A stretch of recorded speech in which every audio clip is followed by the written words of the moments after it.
할렐루야. 아멘. 또 이렇게 다시 뵙게 되는 것이 너무나 큰 기쁨입니다. 나중에 언젠가 또 깊이 말씀을 나눌 때가 있겠지만 잠깐 시작하기 전에 우리 찬양에 대한 얘기를 좀 해보려고 합니다. 우리 구약 성경에 나와 있는 많은 성경 중에 우리 시편은 하나님을 향한 찬양이죠. 옛날에는 찬양을 글로 이렇게 썼습니다. 그렇죠? 곡조 없이도 그냥 글로 써서 글을 읽는 거. 우리 윤주남 강도사님께서 이렇게 시 낭송하시듯이 그것이 찬양이거든요. 그렇죠? 그래서 오늘 이제 우리 찬양단 이렇게 했는데 저도 잘 모르는 찬양들도 많은데 사실 그거랑 상관없습니다. 이게 우리가 음악하자라고 이렇게 모여 있는 거 아니거든요. 그렇죠? 찬양하자라는 거니까 우리가 곡을 알던 모르건 상관없이 손을 들어서 그냥 그 말씀을 고백하면 되는 겁니다. 가사를요. 그렇죠? 그래서 하나님 높임 받으세요. 하나님을 찬양합니다라고 하면 그것이 진짜 찬양입니다. 그렇죠? 예, 그래서 그런 찬양이 가득한 우리 교회 되었으면 좋겠습니다. 그래서 우리가 이렇게 막 찬양 막 할 때 막 그냥 신경 쓰지 마시고 각자가 하나님을 향해서 각자가 찬양했으면 좋겠어요. 저도 오늘 하다가 뭐 어렵더라고요. 곡이 박자도 못 하겠고 그래서 에라라 모르겠다 해서 그냥 혼자 하나님 찬양합니다. 하나님 높임 받으세요 라고 하면서 했습니다. 그게 찬양이거든요. 예, 그래서 우리가 그렇게 찬양했으면 좋겠습니다. 우리 찬양팀 너무 귀하죠. 우리 찬양팀에게 우리 박수 한번 할까요? 네.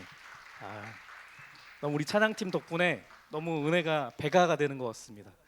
우리 오늘 같은 경우는 우리 도와주러 왔던 외부 이제 교회 섬기는 분들이 못 오셨어요. 그래서 있는 대로 한 겁니다. 우리 은철 형제가 은철 간사님이 기타하고 우리 범서가 우리 또 올라운드 뮤지션이잖아요. 그래서 또 이런 분위기에서는 또 바이올린 하는 게 좋아서 이렇게 했습니다. 근데 저는 이게 너무 감사한 것 같아요, 여러분. 왜냐면요, 제가 음악을 되게 좋아하는 사람이거든요. 음악 밴드 구성을 되게 중요하게 생각하는 사람입니다. 그런데 어느 순간 제가 풀 밴드가 갖춰져서 예배를 찬양을 하지 못하면 찬양이 안 되는 것 같은 거예요. 하나님 앞에 온전한 찬양을 못 드리는 것 같고 뭔가 찬양을 망치는 듯한 느낌이 드는 거예요. 그래서 이게 얼마나 어리석은 생각입니까, 그렇죠? 그래서 하나님께서 저를 이거를 깨닫게 해주시려고 우리 악기팀을 다 없애버린 거예요. 예. 그래서 진짜 제대로 마음에서 우러나오는 그 찬양을 드릴 수 있게끔요. 이게 저한테 주시는 은혜이기도 하지만 우리 모두에게 주시는 은혜라고 저는 생각을 합니다. 제가 아는 것은 나중에 우리 교회가 이 악기팀이 어마어마할 겁니다. 난리가 날 건데 그렇게 잘하는 찬양팀이 와서 막 찬양을 진짜 삐까뻔쩍하게 막 하는데 와서 우리가 찬양을 하잖아요. 그러면 막 우리가 제대로 된 찬양을 한다라고 착각할 수 있어요. 오해할 수 있어요. 이 악기 하모니가 좋은 건데 내가 진정한 찬양을 드린다라고 착각할 수 있다고요. 이 착각에 한번 빠지면요, 이거는 진짜 못 고치는 불치병이거든요. 그래서 하나님께서 우리를 사랑하셔서 제대로 찬양하는 방법을 가르치시는 중이라고 저는 생각을 합니다. 그래서 우리가 이거를 제대로 배웠으면 좋겠어요. 다져져서 제대로 찬양하는 것들을 우리가 예배 때마다가 이렇게 해서 나중에 풀밴드 막 해갖고서는 어마어마하게 우리가 수준 높은 찬양을 해도 그거랑 상관없이 여전히 하나님을 향한 그 감사와 그 환희의 그 마음으로 하나님 앞에 고백할 수 있는 찬양을 하는 우리가 되었으면 좋겠습니다. 그래서 오늘은 우리가 말씀 듣고 또 기도하고 찬양도 할 거예요. 이따 또 찬양을 할 건데 찬양할 때도 마찬가지입니다. 이게 모르는 곡이라고 해서 안 한다고 하는 게 아니라 나는 노래 못하는데 나는 음악이랑 상관없는데 그래서 안 하시지 마시고, 그쵸? 하나님을 향한 그 감사의 마음을 그냥 고백하면 되는 겁니다. 그쵸? 뭐 웬만하면 우리가 한 마음으로 고백하는 게 좋으니까 가사를 보고서는 같이 하지만 뭐 잘 모르겠다 싶으시면 그냥 하시면 돼요. 그쵸? 예. 그래서 우리 찬양의 대가 우리 김근선 장로님도 그래서 쓰신 거잖아요. 픽업 되셔서. 예. 이게 하나님 관점에서 찬양을 가장 잘할 수 있는 사람이라서 하나님께서 기름 부으시는 거라고 저는 생각하고 있습니다. 그렇죠? 우리 교회 얼마나 놀라운 교회예요. 다른 교회는 가면은 막 이렇게 찬양 오디션 보고 그런다고요. 그렇죠? 기술적으로 오디션 보고 그래요. 음악적인 실력을요. 근데 우리는 하나님을 향한 그 마음으로 딱 해서 목사님이 김근선 장로님 하십시오 해갖고 하시는 거잖아요. 얼마나 좋은 교회입니까? 그렇죠? 네. 그래서 우리가 그렇게 앞으로도 우리가 오후 예배 때 찬양을 드릴 때마다 그런 마음으로 찬양했으면 좋겠습니다. 자, 오늘 우리가 나눌 이제 사도신경의 고백은 저리로서 산자와 죽은 자를 심판하러 오시리라라고 하는 고백입니다. 이 말씀을 나누면서 우리가 또 하나님 예비하신 커다란 은혜를 받았으면 좋겠습니다. 저리로서 산자와 죽은 자를 심판하러 오시리라. 저리로서라는 이 말은 거기로부터 오신다라는 건데, 우리 지난주에 배웠죠. 예수님이 지금 어디 계시다고요? 하나님 우편에. 감사합니다. 이렇게 또 큰 소리로 얘기해 주셔서. 하나님 우편에 지금 현재 하나님 오른쪽 우편에 계시는데, 거기 계시다가 이 땅으로 내려오신다는 얘기입니다. 그렇죠? 산자와 죽은 자를 심판하러 오신다는 얘기입니다. 자, 이 고백을 우리가 나누려고 하는데, 제가 오늘 총 5가지 질문을 하려고 합니다. 5가지 질문을 드릴 거고, 여기에 대한 명확한 답을 얻는 시간이 됐으면 좋겠습니다. 여기에 대한 명확한 답을 얻게 되잖아요. 그러면 결론적으로 말씀드릴게요. 여기에 이 5가지 질문에 명확하게 우리가 대답을 할 수 있는 말씀의 근거에서 명확한 대답을 할 수 있으면 어떤 변화가 일어나냐면 우리 속에 기쁨이 넘쳐납니다. 당연한 겁니다. 기쁨이 넘쳐나고 우리 안에 감격이 있게 됩니다. 우리가 지난주부터 우리가 계속 배우고 있는 하나님 보좌의 우편에 우리가 있을 때 있는 그 형언할 수 없는 그 기쁨이 우리를 사로잡게 됩니다. 이 사로잡힘이 있어야만 우리가 뭐라도 할 수 있습니다. 이게 있어야만 우리가 우리의 삶 가운데서 우리 자신을 변화시킬 수도 있고요. 이 기쁨이 있어야만 우리가 아무것도 안 해도 전도가 되는 겁니다, 여러분. 전도라고 하는 것은 내가 먼저 기쁨으로 차서 이 기쁨의 생수의 강이 나로부터 흘러 넘치는 겁니다. 그래서 주변의 사람들이 보면서 영적인 존재이기 때문에 느끼는 거예요. 쟤 뭐지? 이렇게 되는 겁니다. 뭔가 쟤는 행복해 보이는데? 보다가 교회를 나가네? 가봐야겠다. 이게 된다고요, 여러분. 그렇죠? 우리가 기쁨에 찬 상태로 어려운 가운데 있는 지체들한테 가서 우리가 사회생활하면서 만나는 이런저런 사람들한테 예수님 믿으면 너 회복되는 거야 라고 얘기했을 때 우리 안에 기쁨이 차 있어야 이 고백이 힘이 있는 겁니다. 내가 기쁨에 차지 않고 내가 하늘에 속한 자가 아니라 이 땅에 사는 자처럼 속해 있는데, 뭐 목사님이나 누가 교회에서 전도하라고 하니까 저희 교회 좀 나와 라고 하면 그 누가 오겠냐고요. 그래서 우리는 기쁨에 차야만 합니다. 그래서 이 질문에 명확한 답을 할 수 있어야 됩니다. 그래서 5가지 질문을 프리 테스트로 한번 해보겠습니다. 어떤 질문을 드릴 거냐면, 첫 번째 질문 이겁니다. 당신은 예수님의 재림을 진짜 믿습니까? 이 질문입니다. 네, 진짜로 예수님께서 다시 오신다라는 것을 믿고 있습니까? 하는 질문. 두 번째 질문, 예수님의 재림은 어떤 식으로 어떻게 이루어지는 겁니까? 이 질문입니다. 세 번째 질문, 예수님의 재림은 언제 이루어집니까? 요거요. 네 번째, 당신은 예수님의 재림을 고대하고 있습니까? 기다리고 있습니까? 이게 제일 중요한 파트입니다. 마지막, 예수님께서 재림하신 후에 어떤 일이 일어납니까? 5가지 질문입니다. 네. 5가지 질문을 다 대답하실 수 있는 분도 물론 있을 거라고 생각을 하고요. 어떤 분들은 5가지 들으시면서 내가 뭐 1, 2번은 3번은 내가 좀 잘 모르겠다. 조금 확신이 없다. 이런 분도 있으실 것 같은데, 오늘 말씀을 다 들으시면서 결론적으로는 이 5가지에 대한 명확한 그 답을 가지고 우리가 확신을 가지고 기쁨의 환희에 차서 대답할 수 있는 우리 모두가 되기를 축복합니다. 네, 원래 답을 알고 원래 있으셨던 분들도 오늘 말씀을 통해서 그 믿음의 확신이 더욱더 굳건해지고 더욱더 환희에 찬 그러한 기쁨의 고백을 할 수 있게 되어지기를 소망합니다. 자, 그래서 우리 시간이 많지 않으니까 빨리빨리 지나가겠습니다. 첫 번째 질문, 당신은 예수님의 재림을 진짜 믿습니까? 라고 하는 질문입니다. 자, 여러분, 우리가 사도신경에 나오는 것들을 쭉쭉쭉 하고 있는데, 이거 성경 66권에 나와 있는 모든 내용들 중에서 가장 골격이 되는 뼈대와 같은 메시지들을 지금 하고 있는 거거든요. 그래서 우리가 얘기했다시피 예수님의 과거, 그리고 예수님의 현재 사역, 그 다음에 예수님의 미래 사역에 대해서 우리가 이제 성경에 나오는 부분을 담는 부분이 오늘 나누는 부분이거든요. 예수님의 미래에 대한 일. 그런데 성경에 구약 성경부터 쭉 나와 있는 모든 예언의 말씀들이 어떤 예언들에 대한 얘기입니까? 예수님께서 이 땅에 오실 거다. 하나님이신 예수님께서 우리를 구원하시기 위해서 이 땅에 오실 거다라는 얘기가 구약 성경에 쭉 예언이 되어 있죠. 그랬는데 말씀하셨던 것처럼 이 기록은 언제 쓰여 있었던 거냐면 예수님 오시기 전에 1500년 전, 그리고 짧게는 예수님 오시기 한 400년 전까지 쓰였던 글들이거든요. 그런 글들을 통해서 예수님께서 오실 거다라는 게 끊임없이 선포되어 있단 말이죠. 그랬는데 실제로 예수님께서 오셨죠. 2000년 전에 실제로 오셨단 말이죠. 그리고 나서 신약 성경의 말씀을 통해서 무슨 얘기가 또 되어 있냐면, 예수님께서 지금 하늘에 올라가 계셨는데 구약 성경의 말이 말씀하신 대로 그대로 이루어졌던 것처럼 예수님께서 다시 이 땅에 오신다라는 얘기를 신약 성경에서 계속하고 있는 겁니다. 네, 제 직접 세본 건 아니고요. 누가 세보신 신학자가 보니까 신약 성경에 예수님의 재림에 대한 부분이 250절 이상 정도가 쓰여져 있대요. 250절 정도.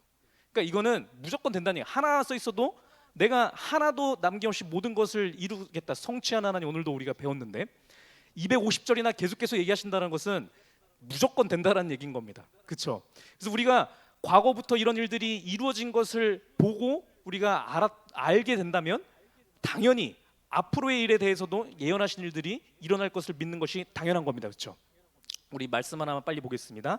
이사야 46장 10절 말씀입니다. 우리 같이 읽겠습니다. 시작. 내가 시초부터 종말을 알리며 아직 이루지 아니한 일을 옛적부터 보이고 이르기를 나의 뜻이 설 것이니 내가 나의 모든 기뻐하는 것을 이루리라 하였노라. 아멘. 이렇게 되어 있습니다.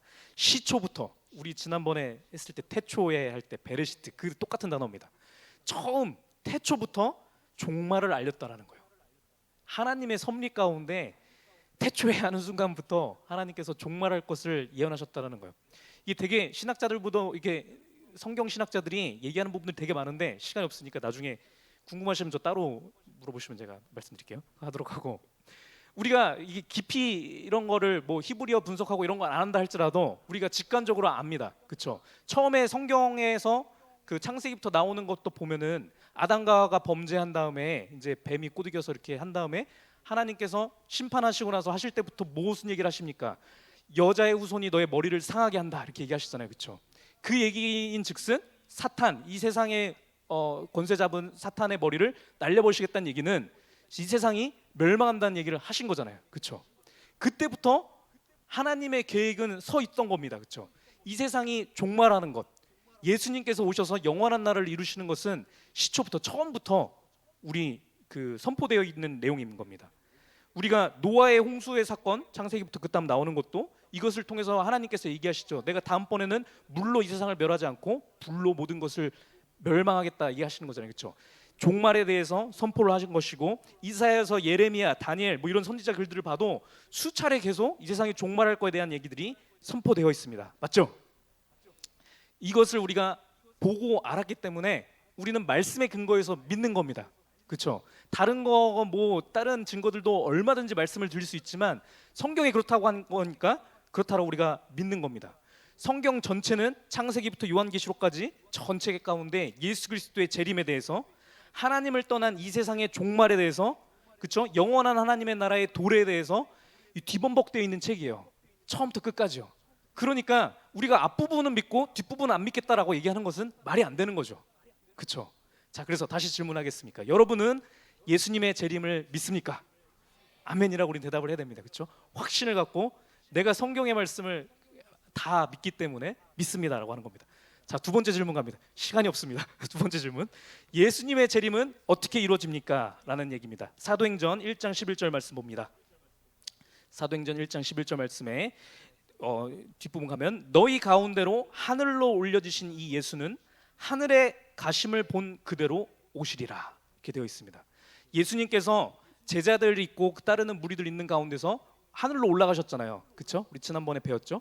이 모습 그대로 내려오신다라는 거예요. 그렇죠? 자, 그러면 예수님께서 이렇게 올라가셨을 때 나이가 한 33쯤 되신 거예요. 와, 저보다 어리셨어요.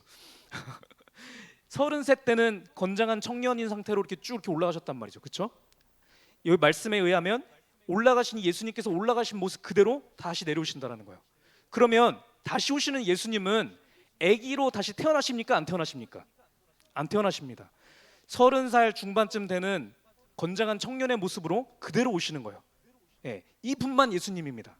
우리가 이것만 제대로 알아도요, 이단에 절대 넘어갈 수 없거든요. 그렇잖아요. 문선명도 그렇고 뭐 정명석도 그렇고 뭐 세상에 있는 어마어마하게 많은 그 모든 교주들이 갑자기 나온 사람 아무도 없잖아요. 다 늙고 죽잖아요. 그렇죠? 재림 예수일 수가 없는 겁니다. 그렇죠? 예, 그래서 우리는 명확하게 알아야 됩니다. 예수님께서 다시 오시긴 오실 건데 어떻게 오시냐? 하늘에 올리셨던 것처럼 그대로 하늘에서 내려오신다. 예, 계시록 1장 7절 말씀입니다. 볼지어다 그가 구름을 타고 오시리라. 앞에서 했던 얘기 똑같은 얘기죠. 그죠? 구름 타고 올라가셨으니까 구름 타시고 다시 내려오시는 거예요. 각 사람의 눈이 그를 보겠고, 그죠? 모든 사람들의 눈이 이 재림하신 예수님을 본다라는 거예요. 그를 찌른 자들도 볼 것이요 땅에 있는 모든 족속이 그로 말미암아 애곡하리니 그러하리라 이렇게 나와 있거든요. 우리 뒤에서 보겠지만 모든 산자와 죽은 자들이 부활을 한단 말이죠. 그런 다음에 예수님을 본단 말이죠. 그렇기 때문에 우리가 구름 타고 내려오는 예수님을 못 보면 이거는 예수님일 수가 없는 겁니다. 그렇죠? 예. 그래서 우리 모르게 예수님은 오시지 않는다. 예. 이거 알면 되겠습니다. 자, 그래서 두 번째 질문 다시 해보겠습니다. 예수님의 재림은 어떻게 이루어집니까? 라고 물어보면 우리 뭐라고 대답해야 돼요? 성경에 예언한 대로 예수님께서 하늘에 올라가셨던 모습 그대로 다시 내려오십니다 라고 고백하면 되는 겁니다. 맞죠? 자, 세 번째 질문 가겠습니다. 예수님의 재림은 언제 이루어집니까? 라고 하는 질문입니다. 언제 이루어집니까? 자,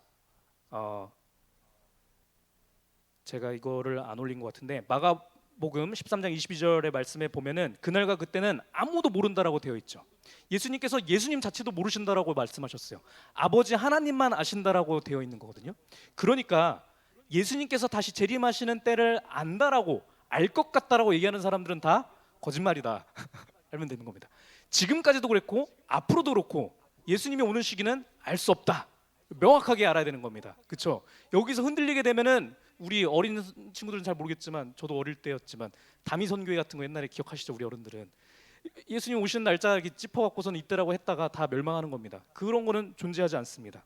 그런데 말씀에 쓰여 있기를 그 때에는 정확하게 말씀을 안 주셨지만 그 징조에 대해서는 말씀을 해주십니다. 그 징조라 함은 기근과 지진, 교회 핍박, 이단의 등장 뭐 등등 이런 겁니다.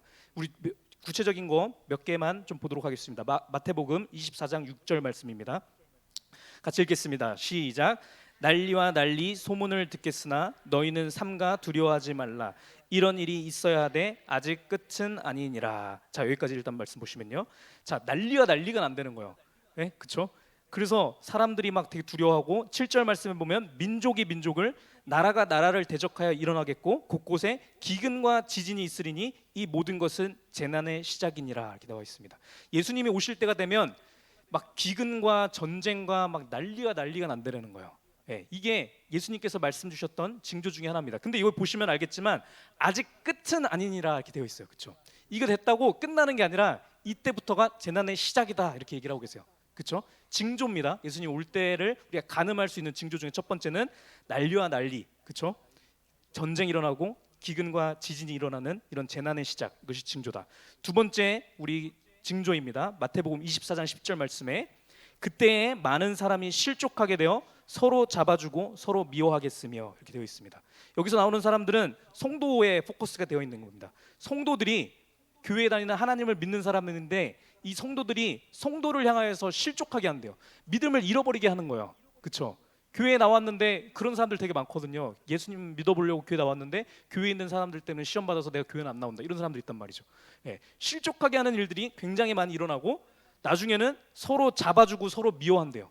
교회가 교회를 서로 미워하는 거, 예, 이런 일들이 징조입니다. 이번 코로나 때 좀 비슷한 거를 우리가 본 것 같습니다. 그렇죠? 교회에서 모여서 예배드리는 사람들을 가장 강하게 비판했던 사람들이 교회들이었어요. 그렇죠? 그래서 모여서 예배드리는 사람들 향하여서 욕하고 막 이랬죠. 이 징조를 우리가 이미 봤습니다. 그렇죠? 세 번째 징조입니다. 마태복음 24장 5절 말씀에 많은 사람이 내 이름으로 와서 이르되 나는 그리스도라 하여 많은 사람을 미혹하리라. 11절 거짓 선지자가 많이 일어나 많은 사람을 미혹하겠으며 12절 불법이 성함으로 많은 사람의 사랑이 식어지리라. 마지막 때가 되면 거짓 선지자, 거짓 그리스도들이 많이 나타난대요. 그렇죠? 와서 내가 예수 그리스도라라고 얘기하고 내가 하나님으로부터 나만 직통 계시 이런 말 쓰거든요. 나만 특별한 계시를 받았다라는 거예요. 네, 그런 사람들이 많이 나타난다는 거예요. 그런 거 없습니다, 여러분. 그런 거 없습니다. 그런 거 없고 하나님의 모든 계시는 성경 66권으로 끝난 겁니다. 여기 안에 모든 것이 다 들어가 있습니다. 이건 우리 모두에게 주신 것이라서 우리가 목사님을 통해서 성령님의 인도하심을 통해서 우리 모두에게 똑같은 이러한 계시의 말씀을 주시는 겁니다. 특별히 기름 부으신 우리 그 목사님을 향하여서는 우리 모두에게 깨달을 수 있는 깨달았으면 좋겠는 내용들을 대표로 먼저 주시는 거예요. 예, 그래서 목사님이 받으신 것들은 우리 때문에 하나님께서 주신 거거든요. 그러니까 우리는 되게 하나님께서 나한테 주시는 거구나라는 설레는 마음으로 듣는 겁니다. 그렇죠? 예, 하나님을 바라보면서 그렇게 하는 겁니다. 어쨌든 그것도 하나님께서 목사님한테만 딱 해갖고서 목사님을 신처럼 만드시는 게 아니라, 그렇죠? 우리 모두를 사랑하신 하나님의 사랑이라는 거예요. 그렇죠? 어쨌든 마지막 때는 자기가 하나님인 양, 자기가 하나님과 자기만 뭔가가 있는 양, 이런 나타난 사람들이 많다는 얘기입니다. 자, 마지막 또 징조, 마태복음 24장 14절 말씀 보면 이렇게 나와 있습니다. 이 천국 복음이 모든 민족에게 증언되기 위하여 온 세상에 전파되리니 그제야 끝이 오리라. 네, 마지막 징조, 이거 끝이 오리라, 끝난다라고 얘기되어 있죠. 마지막 때는 어떤 거냐면 모든 민족에게 이 그리스도의 복음이 전파되는 것입니다. 모든 사람들에게 복음이 전파되면 이제 그때 세상이 끝난다라고 되어 있어요. 네, 이것들이 징조입니다. 성경에 나오는 징조들인데, 제가 이 질문을 던지려고 합니다. 이 예수님께서 말씀해 주셨던 이 징조의 내용들 있잖아요. 이거는 예수님께서 이 땅에 계셨을 때 얘기잖아요. 그러니까 약 2000년 전에 제자들을 향해서 했던 말씀이라는 거죠. 그렇죠? 근데 그때부터 지금까지 과거 2000년 동안 이런 일들이 안 일어났습니까? 여러분 한번 생각해 보세요. 기근과 전쟁, 우리가 아는 것 되게 많지 않습니까? 그렇죠? 많이 있었죠. 그 교회가 교회를 향하여서 욕하고 잡아 넘기고 이랬던 것들을 우리는 알고 있죠. 교회가 박해당했던 그런 과거의 역사들 우리는 알고 있죠. 이단들이 얼마나 많이 일어났습니까? 그렇죠? 지금도 많지만 옛날부터 많았어요. 예수님 올라가신 다음 직전부터 엄청 많았거든요. 이단들이 굉장히 많아서 교회는 계속 2000년 동안 이단하고 싸움을 벌여온 거나 다름없을 정도로 그러한 전투를 벌여왔습니다. 사도신경은 사실 이단들하고 싸우기 위한 무기였어요. 예, 하도 이런저런 얘기들 많이 하니까 다 같이 모여갖고 하나님의 말씀을 잘 정수만 갈라내서 이걸로 가늠해 볼 수 있는 거죠. 너 전능하신 하나님 아버지를 믿니? 이렇게 가는 거죠. 안 믿는데 아버지는 아니고 어머님인 것 같아. 그러면 넌 이단, 이렇게 된 거죠. 예, 그런 식으로 우리가 계속 배우고 있는 하나하나를 이단을 판별할 수 있는 그걸로 만든 게 이 사도신경인 거예요. 어쨌든 간에 이단들은 과거부터 계속 쭉 있었어요. 그렇죠? 그러면 이게 무슨 얘기일까요? 우리 마태복음 24장 33절 34절 말씀에 예수님께서 앞에서 말한 징조들을 말씀하신 다음에 이렇게 얘기하시거든요. 이와 같이 너희도 이 모든 일을 보거든 인자가 가까이 곧 문 앞에 이른 줄 알라. 내가 진실로 너희에게 말하노니 이 세대가 지나가기 전에 이 일이 다 일어나리라. 이렇게 얘기를 하셨어요.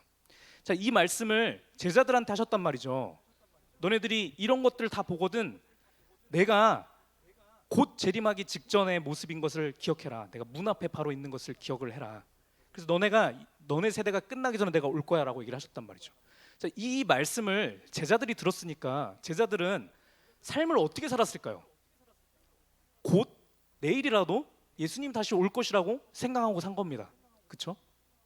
예수님 33살에 이제 올라가셨으니까 뭐 대충 AD 33년이라고 하면은 AD 80년 이때까지 한 4, 50년 동안 사는 동안 자기의 세대가 끝나기 전까지 예수님이 올 거라고 생각을 했어요. 그래서 막 이렇게 지낸 거거든요. 자, 그 이후에 기독교가 굉장히 많은 박해를 받죠. 예수 믿는다고 하면 잡아갖고서는 여기 묶어갖고선 불태워버리고 막 이런 시대들이 있었으니까 네로 황제 있고 막 이랬을 때요. 그때 사람들은 예수님의 이 말씀을 기다리면서 우리가 이제 이렇게 고난을 많이 받고 예수님께서 말씀하셨던 난리와 전쟁 일어나고 지진 일어나고 막 이런 걸 보니까 곧 망하겠구나, 세상이 종말하겠구나라고 생각을 하고 살았단 말이죠. 그래서 마지막 때까지 말씀 붙들고선 살라고 애를 썼단 말이죠. 쭉쭉쭉쭉 모든 역사를 통해서 많은 우리 믿음의 선배들이 그렇게 살았습니다. 우리 일제시대 때로 넘어가 볼까요? 쭉 넘어가서 그때도 그랬죠. 전쟁이 일어나서 우리가 나라를 잃었잖아요. 그렇죠? 그리고 나라를 잃어갖고선 한 것도 억울하고 힘들어 죽겠는데 교회를 예배를 못 드리게 막고 우상 만들어갖고선 우상에게 절하고 하게 하니까 교회 사람들이 저쪽 교회 갖고 쟤네들 예배 드렸대요 이렇게 고자질을 해서 끌려가기도 하고 이런 일들을 겪었을 때 우리 믿음의 선조들은 무슨 생각을 했겠냐라는 거죠. 예수님께서 곧 오실 거라고 생각을 했던 거죠. 예. 왜 그럴까요, 여러분? 예수님의 이 말씀은 무슨 의미일까요? 제가 이 성경은 참 진짜 오묘하고 놀라운 책이거든요. 제가 이제 저희 목사님 또 저희 어머니에게 이렇게 어렸을 때부터 제가 어렸을 때 이 질문을 한 적도 있었어요. 이거 뭔 얘기예요 도대체?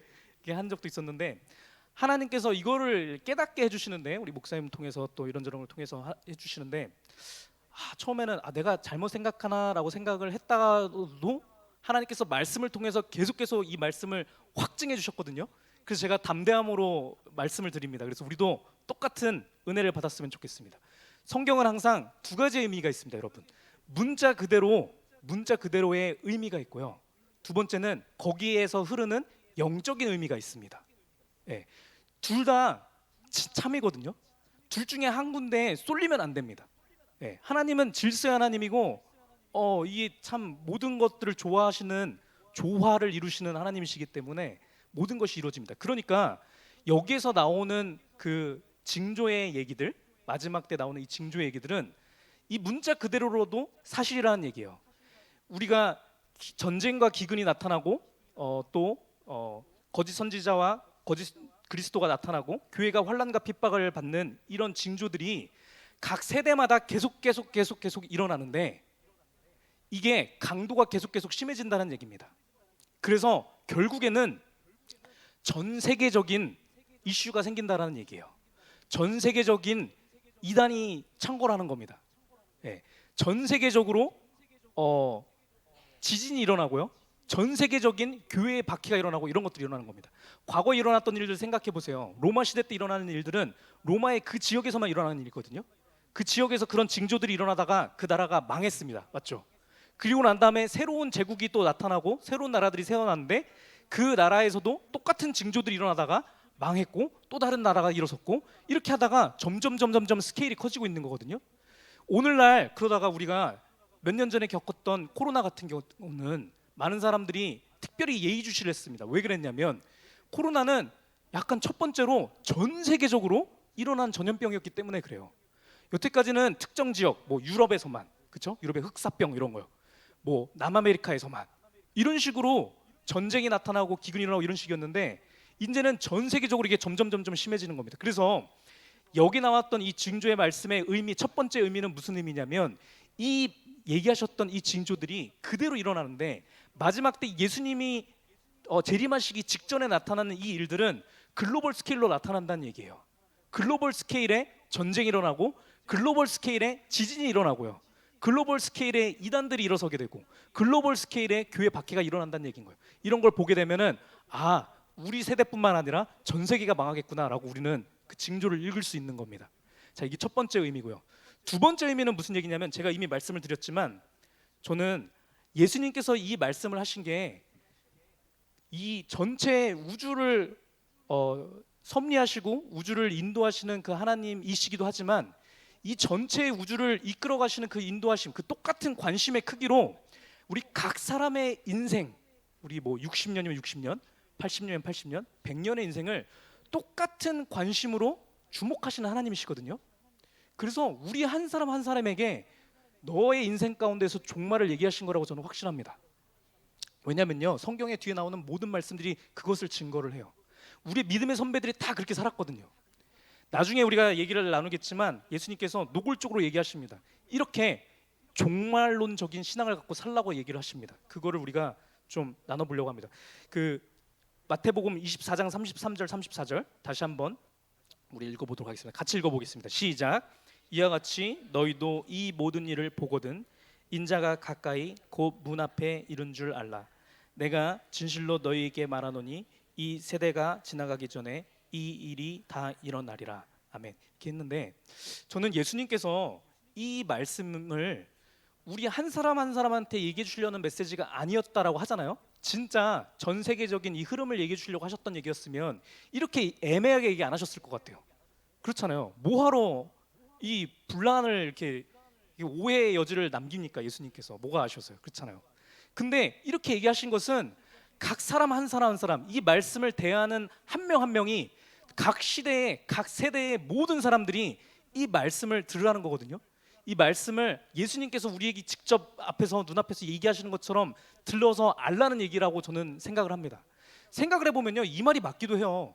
내가 육신의 인생이 끝났는데 이 세상에 종말 되든 안 되든 그게 무슨 상관이 있습니까, 여러분? 그렇잖아요. 별로 중요하지 않은 거거든요. 우리의 인생이 끝나면 사실 나를 중심으로 한 이 세상의 세상은 종말하는 겁니다. 그렇죠? 그래서 우리는 우리 시대 가운데에서 예수님께서 얘기하시는 이 징조들을 각자 수준의 차이는 있지만 겪는 거예요. 이거를 겪을 때 우리가 그래서 생각을 해야 되는 것은 뭐냐? 이 모든 일을 보거든 인자가 가까이 곧 문 앞에 이른 줄 알라는 겁니다.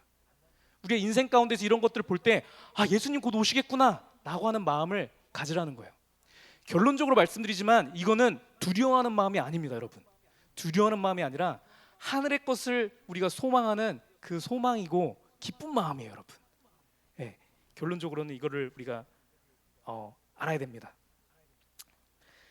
자, 그래서 하나님의 이 섭리는 참 놀라운 것 같아요. 제가 그런 면에서 이제 말씀을 묵상하면서 이렇게 쭉 보다 보니까 성경에서 나오는 이 인류의 전체 역사를 통해서 나오시는 하나님의 구속의 역사들을 우리가 알고 있잖아요. 천지를 창조하시고 사람을 만드시고 그다음에 사람들이 죄를 지어갖고 이제 그 범죄해갖고서는 있다가 하나님 떠나갖고선 자기 멋대로 막 이렇게 살다가 그럼 세상은 세상대로 약간 번영해서 자기 힘 세지는 것 같고 막 이러한 삶을 살다가 갑자기 막 안 좋은 일들 겪고 어쩌고 하면서 예수님을 만나고 그쵸? 부활을 경험하고 그러면서 이제 종말을 맞이하는 이 성경에 나온 전체 흐름이요. 이것이 각 사람에게도 압축적으로 나타나는 게 맞더라고요. 그쵸? 우리의 인생을 보면 그래요. 우리가 처음에 태어나서 예수님을 아무도 모르는 상태로 태어나잖아요. 모르는 그 수준 가운데서 우리 마음대로 살다가 그쵸? 예수님을 우리가 만나게 되고 예수님을 만나서 우리가 그 하나님의 은혜를 경험하기도 하고 거기 가운데서 우리가 죄 가운데서 떨어져서 나오는 출애굽을 우리의 인생 가운데서 경험하기도 하고 그러다가 우리가 광야 생활을 우리가 경험하기도 하고 가나안에 들어가서 가나안의 그 풍속을 따를지 말씀을 따를지 그 기로에 서는 것들을 우리의 인생 가운데서 경험도 했다가 그쵸? 마침내 거기에 들어가 갖고서는 하나님 말씀대로 살아야 되는데 못 살아갖고 우리가 실패하기도 하고 그렇게 막 옥신각신하다가 예수님을 인격적으로 만나갖고 우리가 그리스도의 십자가와 고난의 의미를 배우기도 했다가 회심했다가 그런 주님을 우리가 배반하기도 했다가 그쵸? 그렇게 했다가 부활하신 그리스도를 다시 만나서 증인된 삶으로 살기도 했다가 우리의 모든 것을 바쳐서 하나님 앞에 찬양하는 이 우리 전체 인생이요. 이게 각 사람에게 다 일어나는 걸로 저는 생각을 합니다. 이게 과학의 모든 섭리들을 봐도 그래요. 천체 만물의 모든 돌아가는 이 상황들이요. 태양을 중심으로 해서 지구와 모든 행성들이 돌아가는 이 구도가 우리 사람의 생명체를 구성하는 우리 원자, 이 세포가 돌아가는 이 구성이랑 똑같지 않습니까? 우리 양성자가 있고 음성자가 이렇게 돌아가는 그 구도가 이 온 우주 만물의 이 창조의 질서와 똑같잖아요. 그래서 저는 성경책에 나오는 이 모든 얘기들이 역사 전체의 얘기이기도 하지만 일어났던 사실 그대로이기도 하지만 이것은 우리의 인생이기도 하다라고 생각을 합니다. 이러한 인생을 살아가면서 우리는 말씀을 알기 때문에 말씀 가운데서 말씀에서 얘기하는 옳은 것을 우리가 선택해 나가는 인생인 거죠. 그렇죠? 가면 갈수록 그렇게 옳은 것을 선택하다가 마침내 예수 그리스도를 마주하는 것, 이것이 우리가 사는 인생인 거고 우리가 반드시 인식하고 알아야 되는 우리 인생 가운데 종말이라고 하는 것, 이것을 우리가 인식하면서 살아가야 되는 겁니다. 그래서 우리는 우리의 인생을 살면서 앞에서 얘기했던 이런 징조들을, 크고 작은 징조들을 볼 때마다 우리의 인생 가운데 종말이 곧 올 것이고 예수님이 곧 문 앞에 계셔서 들어오실 거라는 것을 알고선 살아가야 되는 존재인 겁니다. 그리스도의 신앙은 무조건 종말론적인 신앙이어야 된다는 얘기를 하는 거예요. 종말론적인 신앙이라고 하는 얘기가요, 여러분, 이 세상이 곧 망할 것처럼 우리가 당장 내일 집 다 일을 나가던 거 다 그만두고 그렇잖아요. 전 재산을 빼갖고 교회에다가 헌금하고, 이것이 종말론적인 신앙이 아닌 거죠. 종말론적인 신앙이라고 하는 것은 또 이 세상을 사랑해갖고 이게 멸망해갖고 결국에 없어지는 세상인 건데, 이 세상이 영원할 것처럼 영원했으면 좋겠다라는 마음을 가지고선 살아가는 것은 종말론적인 신앙이 아닌 거죠. 그렇죠? 하나님께서 우리에게 말씀하시는 이 종말론적인 신앙을 가져라라고 했을 때 이 말은 무슨 얘기냐면 결론적으로는 결국에는 망할 이 세상을 사랑하지 말고 앞으로 도래할 영원한 하나님의 나라, 이걸 소망하는 것, 이것이 종말론적인 신앙이라고 얘기를 하는 겁니다. 오늘 나누는 이 얘기들이요, 사실 어떻게 보면은 예민한 얘기일 수 있어요. 왜냐하면 이거 가지고 이단들이 진짜 많거든요. 그렇잖아요. 그래서 근데 이단들이 제일 무서운 게 뭐냐면요, 여러분, 이단들은 자기네들만 잘못된 거를 믿어갖고 그들만 이제 잘못되는 거면은 뭐 문제가 별로 없을 수 있는데, 이단은 꼭 진리에 가장 근접한 거를 살짝 틀어서 얘기를 하거든요. 이게 뭐가 안 좋냐면, 그렇게 했을 때 원래 있었던 이 진리, 진짜인 것 있잖아요, 이것이 가짜인 것처럼 위험한 것처럼 느껴지게 하는 게 이단의 가장 큰 무서운 겁니다, 여러분. 우리가 이 땅에 있는 많은 교회들이 가면 갈수록 예수 재림에 대한 얘기를 못 해요. 왜냐하면 잘못된 일들 너무 많이 봤거든요. 그래서 이 얘기를 하면 뭔가 저기 이단 아닌가 이런 생각을 한다라는 거예요. 근데 예수님의 재림이라고 하는 것은 신약 성경에서 계속 나오는 얘기고, 예수님이 가신 다음에는 모든 성도들이 이 종말론적인 신앙을 가지고 살았던 진짜 믿음인 거예요, 여러분. 이거를 우리는 가지고선 살아야만 하는 겁니다. 이것이 있을 때만 우리가 이 세상을 사랑하지 않을 수 있어요. 하늘나라를 사랑할 수 있다고요. 하늘의 것을 더 소망하고 사랑하면서 살아가는 게 진짜 우리의 힘인 겁니다, 여러분. 이렇게 힘 있는 우리가 되었으면 좋겠습니다. 자, 그래서 영원한 하나님의 나라를 소망하고 꿈꾸면서 사는 삶은 어떤 거냐면요, 여러분, 우리가 이 세상의 것들을 팽개치고 우리가 안 하는 게 아니라 하나님을 소망하기 때문에 우리에게 주어진 이 삶의 터전에서 더 최선을 다하는 것이거든요.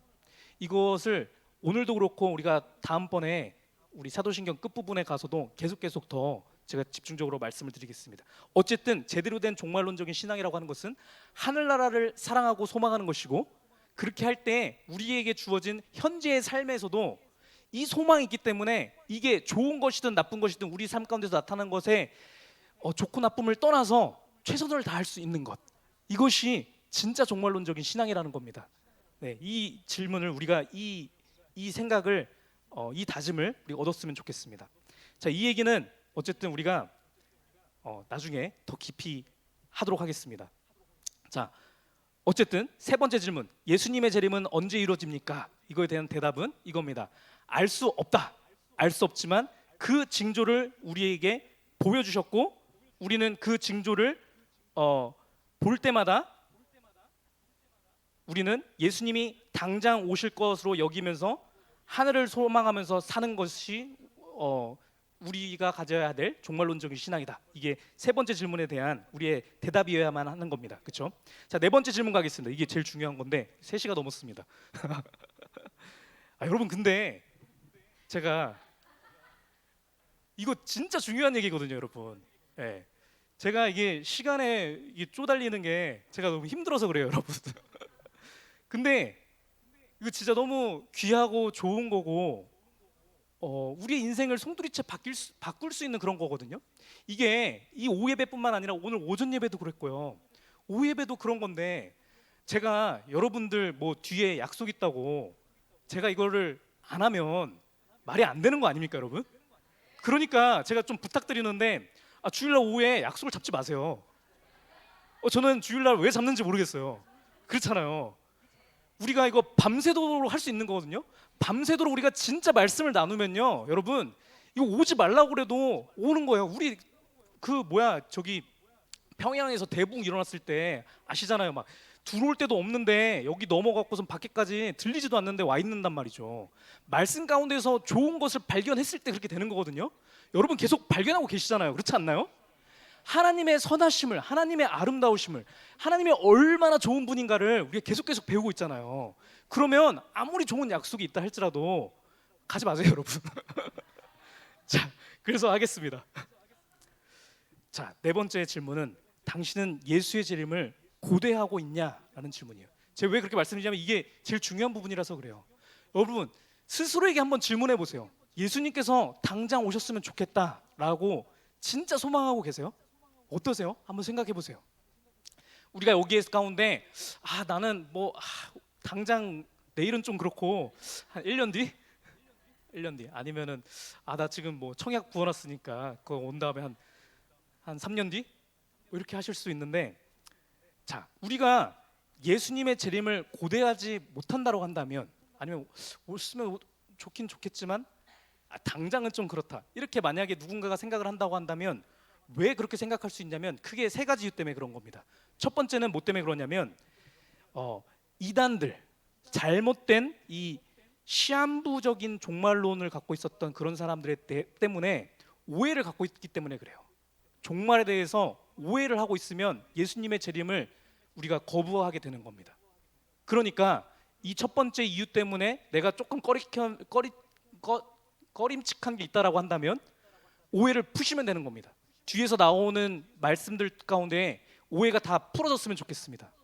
자, 예수 그리스도의 재림을 고대하지 않을 수 있는 두 번째 이유는 뭐가 있냐면, 이 세상을 사랑할 때 그렇습니다. 이 세상에 있는 게 너무 좋은 거예요. 내가 막 여행도 가야겠고 막 저것도 좋고, 이거가 있는 사람들은 예수 그리스도의 재림을 고대하지 않을 수 있는데, 이것도 결국에는 모르기 때문입니다. 하나님의 나라가 얼마나 좋은 것인지, 예수님을 우리가 마주했을 때 우리가 보게 될 것이, 우리가 얻게 될 것이, 우리가 느끼게 될 것이 얼마나 좋은 것인지 감히 상상도 못하기 때문에 이 땅에 있는 그림자와 같은 것들이 더 좋아 보이는 것뿐입니다, 여러분. 그래서 이것 또한 말씀을 보는 가운데 이게 진짜구나, 이것을 깨달으면 됩니다. 그러면 이 땅의 것들보다 하늘의 것을 더 소망하고 사랑할 수 있어요. 이게 우리에게 너무나 좋은 겁니다. 이것이 있을 때 우리는 참 자유를 누리는 거예요, 여러분. 이 세상에서 우리가 뭐를 갖나 안 갖나 이게 상관이 없는 거예요. 하나님께서 필요로 하시면 언제든지 부어주실 것을 우리가 알고 있기 때문에, 그쵸? 이게 뭐 혹시나 오해하실까봐 오늘 목사님은 오전에 말씀 선포하셨던 것처럼 우리 모두가 거지가 되자 이런 얘기 하는 거 아닙니다, 여러분. 하나님께서 원하시는 대로 각 사람에게 풍성한 것들을 주시거든요. 그게 재물일 수 있고 어떤 사람은 재능일 수 있고 뭐 사람들마다 다르기 때문에 그게 다른 거예요. 어쨌든 간에 좋은 것을 주세요. 그렇잖아요. 우리가 그거를 가지고서는 이것을 사랑하는 게 아니라 이거 가지고선 하나님의 나라를 소망하면서 사용하는 것을, 그걸 사랑해야 되는 겁니다, 여러분. 그렇죠? 이게 잘못된 것을 사랑하니까 없는 게 난 거예요. 하나님의 나라를 들어가는 데 있어서 이 눈이 방해를 하고도 눈 빼버리라고 하잖아요. 그런 겁니다. 눈을 왜 빼요? 눈 얼마나 좋은 건데요. 하나님께서 주신 좋은 건데 이거 왜 빼버리라고 하냐면, 하나님께서 주신 좋은 거지만 이것을 하나님보다 더 사랑할 때 빼버리라는 겁니다. 그래서 이게 안 좋은 게 아니라 더 좋은 것을 좋아하지 못하기 때문에 나오는 얘기예요. 그래서 우리는 이 땅의 것들을 사랑하는 것이 아니라 하나님의 것을 사랑함으로 이 땅의 것들을 필요로 하는 거예요. 그렇죠? 그래서 하나님 더 좋은 것을 위해서 우리가 사용하기 위한 도구들을 우리에게 주시는 거다, 이 얘기인 겁니다. 자, 세 번째 얘기는 결국에 같은 얘기인 건데, 마지막 종말 때 우리가 보게 될 하나님의 영광을 모르기 때문에 그래요. 말씀을 모르기 때문에 그래요, 여러분.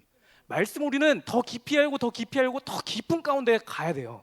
말씀을 깨달아서 이게 진짜 좋은 거구나라는 걸 깨달을 때 우리는 예수 그리스도의 재림을 고대할 수 있게 되는 겁니다.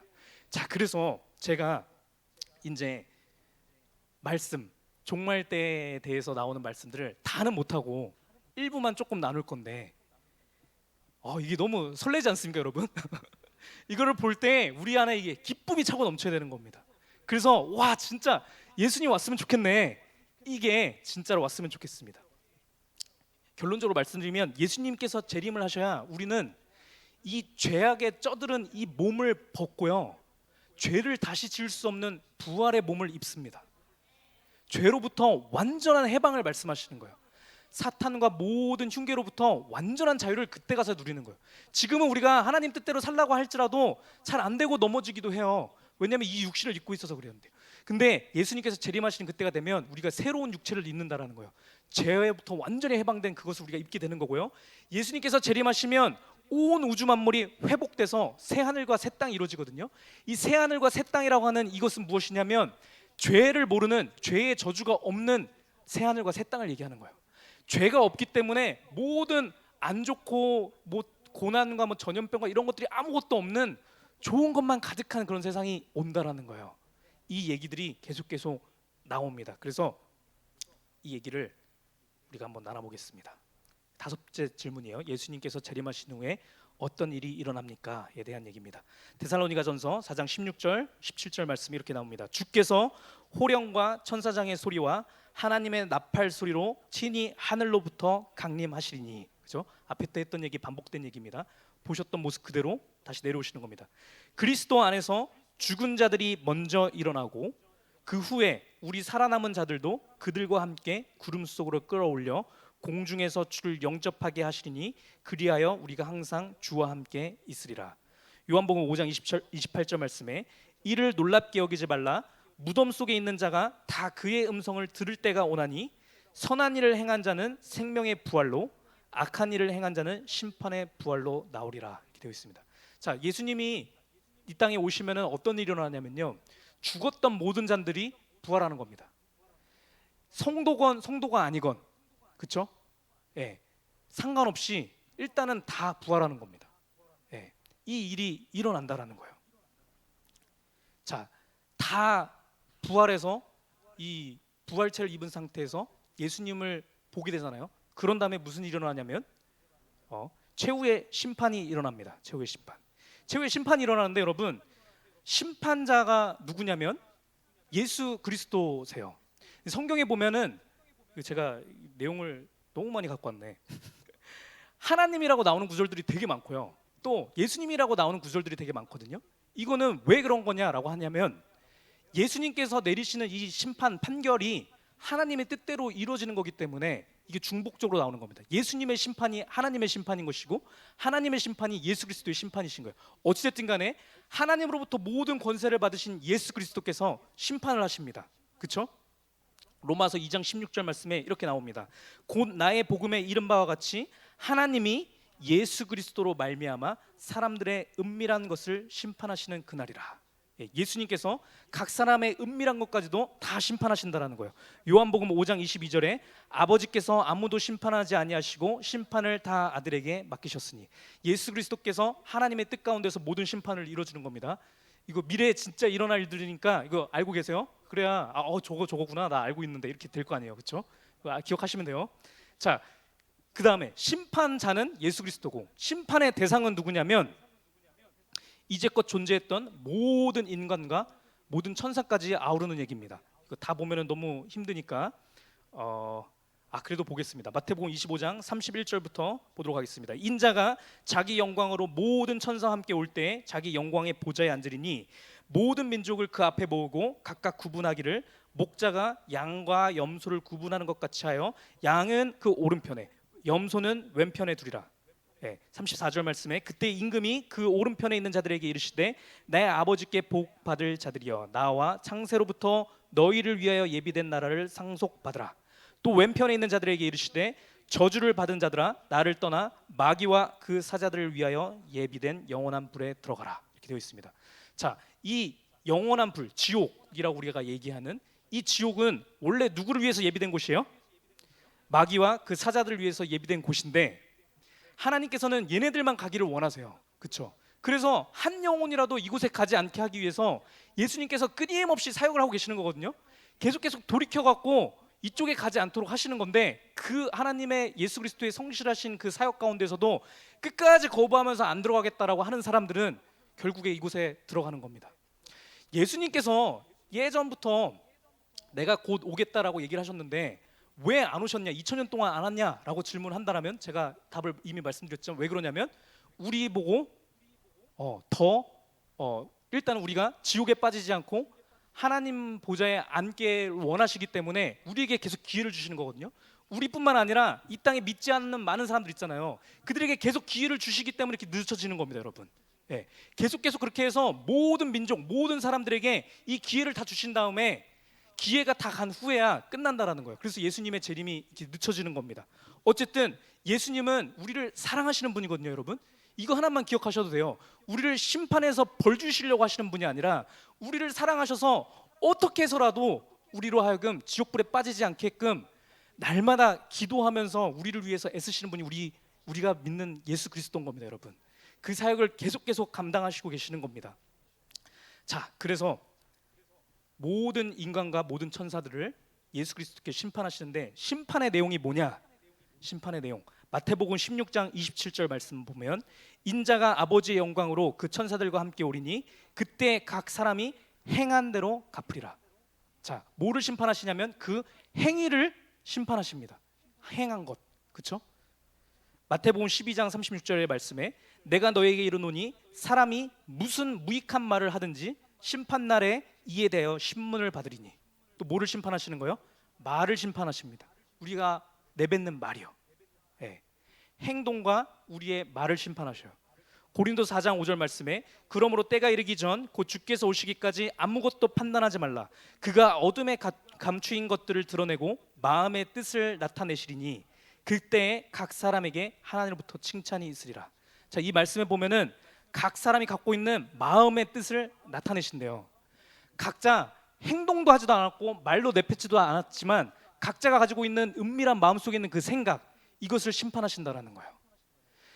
종합해서 말씀드리면요, 여러분, 예수님께서 심판자 되셔서 우리 모든 사람들을 심판하시는데 심판의 내용들이 뭐냐면 우리의 생각, 우리의 말, 우리의 행위, 이것들을 다 심판하신다는 거예요. 자, 이 말씀을 조금 더 우리 깊이 보면은 그래서 너네들이 주께서 오시기까지 아무것도 판단하지 말라 이렇게 되어 있거든요. 그러니까 판단하지 말라는 거예요. 자, 우리가 어떠한 행동을 하고 어떠한 말을 내뱉을 때 저 사람은 어떻게 저런 말을 하지? 저 사람은 하나님을 어떻게 믿길래 저런 행동을 하는 거야? 라고 우리가 정죄할 수 있잖아요. 근데 그렇게 하지 말라는 거예요. 왜냐하면 그 마음속 깊이 있는 그 생각을 너네는 모르잖아, 이 얘기하시는 거예요. 근데 우리 전능하신 하나님, 우리 전능하신 예수 그리스도께서는 그 은밀한 곳에 있는 그 생각까지도 아시기 때문에 그거에 따라서 판단하신다라는 거예요. 우리 예수님께서요. 우리 눈에 보이기에는 저 사람은 왜 저런 말을 하지? 목사님이 어떻게 단위에서 그런 말을 할 수 있어? 라고 얘기할 수 있겠지만 목사님이 어떤 마음 가지고 얼마나 간절한 마음으로 그 얘기하시는지 모르잖아요, 여러분. 그렇죠? 이거는 예수 그리스도께서 판단하신다라는 거예요.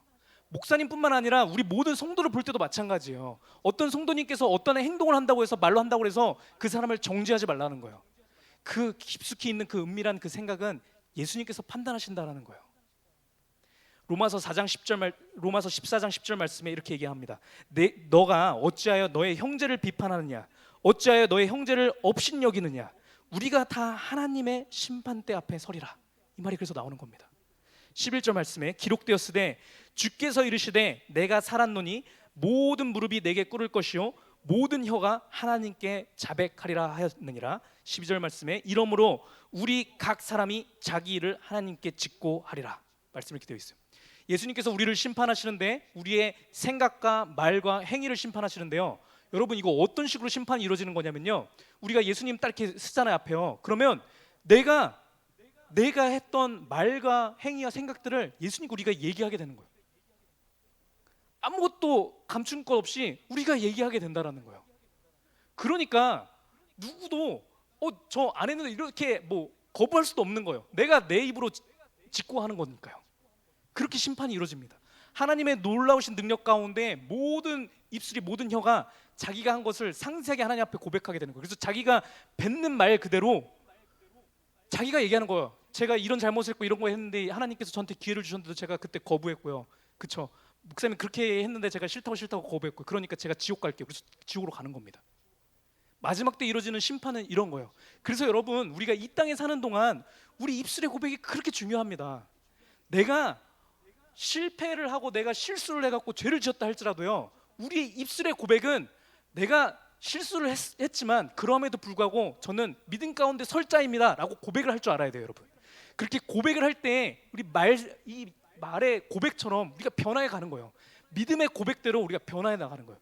이거를 훈련받아서 마지막 때 우리가 섰을 때 하나님 안에서 믿음의 고백을 하는 거죠. 하나님, 제가 이런 잘못했고 제가 이런 부족함이 있고 이런 부끄러운 일을 했어요 라는 걸 고백하는 게 아니라 믿음으로, 담대함으로 하나님 안에서, 하나님, 제가 약한 자지만 예수 그리스도의 그 능력에 힘입어서 제가 이걸 했습니다 라고 믿음의 고백을 할 수 있게 되는 거예요, 여러분.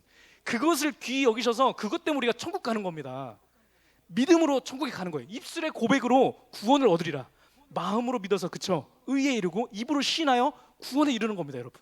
우리가 입으로 시인해서 하는 거예요, 여러분. 사탄이 옆에서 계속 겐세이 들 거거든요. 너 이거 했잖아, 저거 했잖아, 너 그때 그 생각했잖아, 얘기할 거거든요. 그런 거에 아랑곳하지 않고 우리는 믿음으로 얘기하는 겁니다. 하나님 쟤는 저렇게 얘기하지만 전 말씀을 믿습니다. 제가 했던 거 얘기하지 않고 제가 말씀을 얘기할게요. 그렇죠? 주 예수 그리스도를 믿어라. 그러면 너와 너희 집이 구원을 얻으리니 제가 이 말씀 믿거든요. 그러니까 저 구원 가야죠 라고 고백하는 우리 입술이 되기를 축복합니다. 네, 자 그래서 그렇게 되는데, 자 심판의 기준은 무엇이냐? 하나님의 말씀인데, 구체적으로 얘기했을 때 생명책과 행위록에 대한 얘기가 나옵니다. 우리 계시록 20장 12절 말씀 보겠습니다. 12절 말씀에 또 내가 보니 죽은 자들이 큰 자나 작은 자나 그 보좌 앞에 서 있는데 책들이 펴 있고 또 다른 책이 펴졌으니 곧 생명책이라 이렇게 되어 있어요. 책들이 있고 또 다른 책이 있는데 그 책 이름이 생명책이래요. 그렇죠? 죽은 자들이 자기의 행위를 따라 책들에 기록된 대로 심판을 받으리니 이렇게 되어 있어요. 그렇죠? 책들에 뭐가 적혀 있다고요? 행위가 기록되어 있는 거예요. 자, 책들이라고 하는 것은 행위가 적혀 있는 책들을 얘기하는 거예요. 그렇죠? 이 책들이 있고 생명책은 따로 별개로 있는 거예요. 그렇죠? 13절 말씀에 바다가 그 가운데에서 죽은 자들을 내주고 또 사망과 음부도 그 가운데에서 죽은 자들을 내주매 각 사람이 자기의 행위대로 심판을 받고 사망과 음부도 불못에 던져지니 이것은 둘째 사망 곧 불못이라.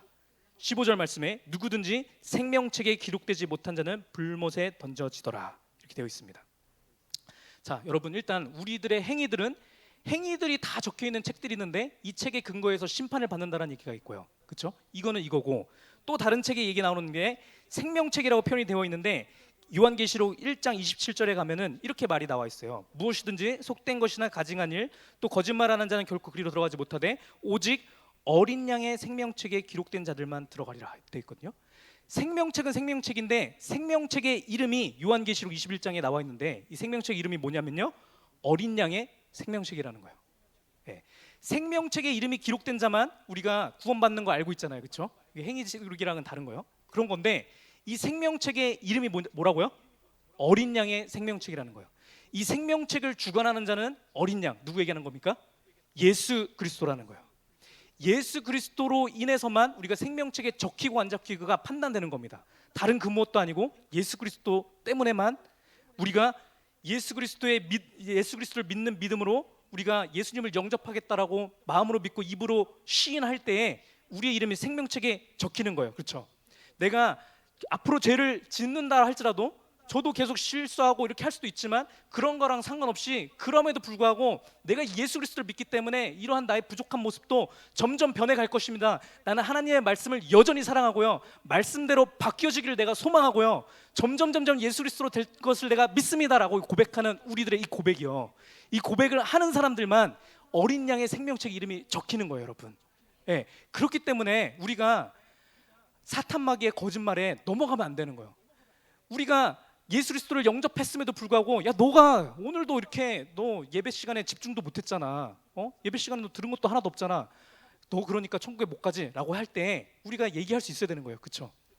내가 설령 그렇게 했다 할지라도 나는 계속 변화할 거야, 왜냐면 난 말씀 믿는 사람이거든, 이렇게 고백을 해야 되는 겁니다. 그런 자들이 생명책에 이름이 적히는 거고 그런 사람들만 구원받는 겁니다.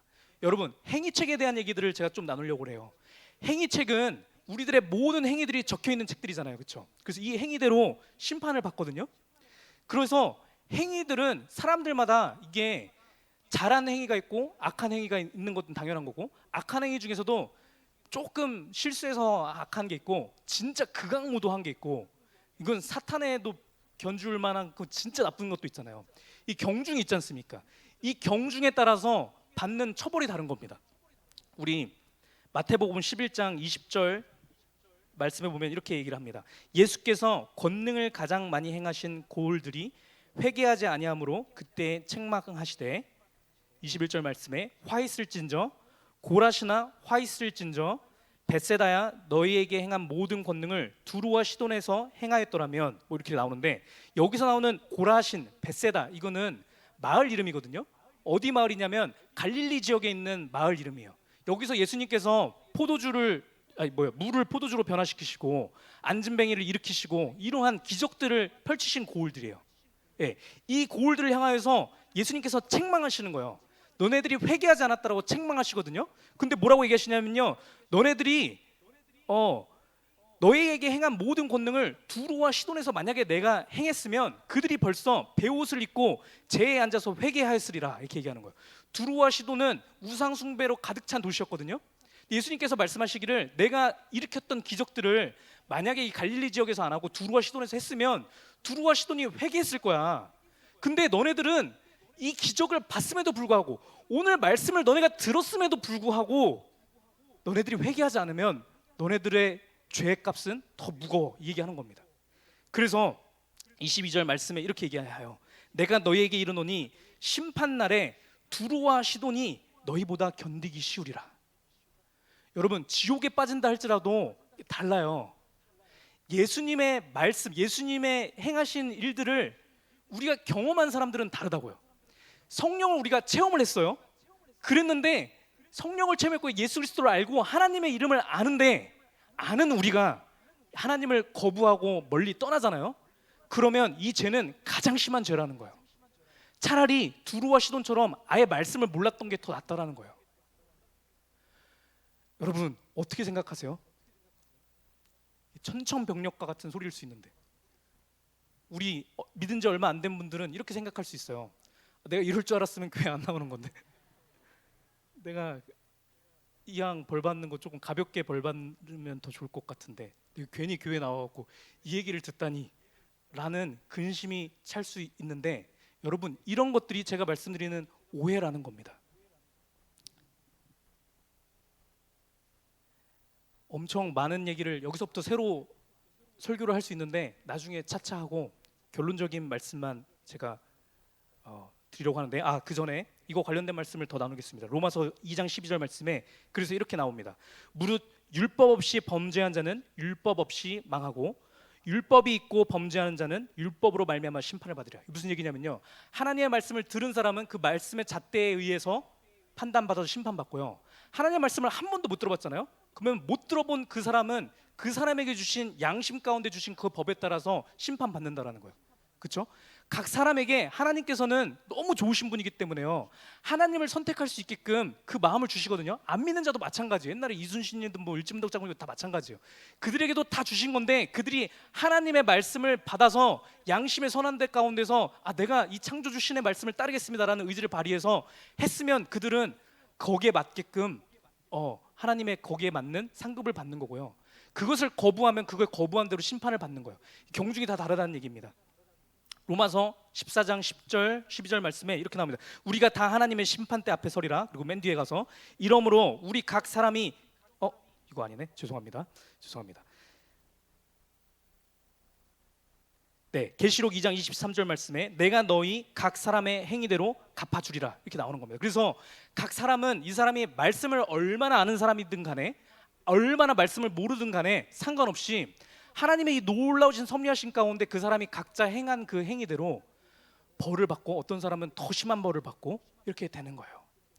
근데요 여러분, 진짜 놀라운 얘기는요, 이게 하나님께서 정하신 법칙이거든요. 심판 때에 모든 육체가 서서 행위대로 벌을 받는 건데 우리 하나님께서 얘기해 주시는 결론적인 얘기는 뭐냐면요, 이러한 심판을 받는 행위대로 받는 이 심판 있잖아요, 벌 받는 심판이요, 이거는 성도가 아닌 자들한테만 해당되는 얘기를 하는 거예요. 결론적으로는요, 우리가 받는 심판은 어떤 심판이냐면요, 여러분, 우린 생명책에 이름이 쓰여 있는 자들이잖아요. 그렇죠? 우리 어떠함과 상관없이 생명책에 이름이 쓰여 있잖아요. 이러한 우리가 하나님 앞에 보좌 앞에 서잖아요.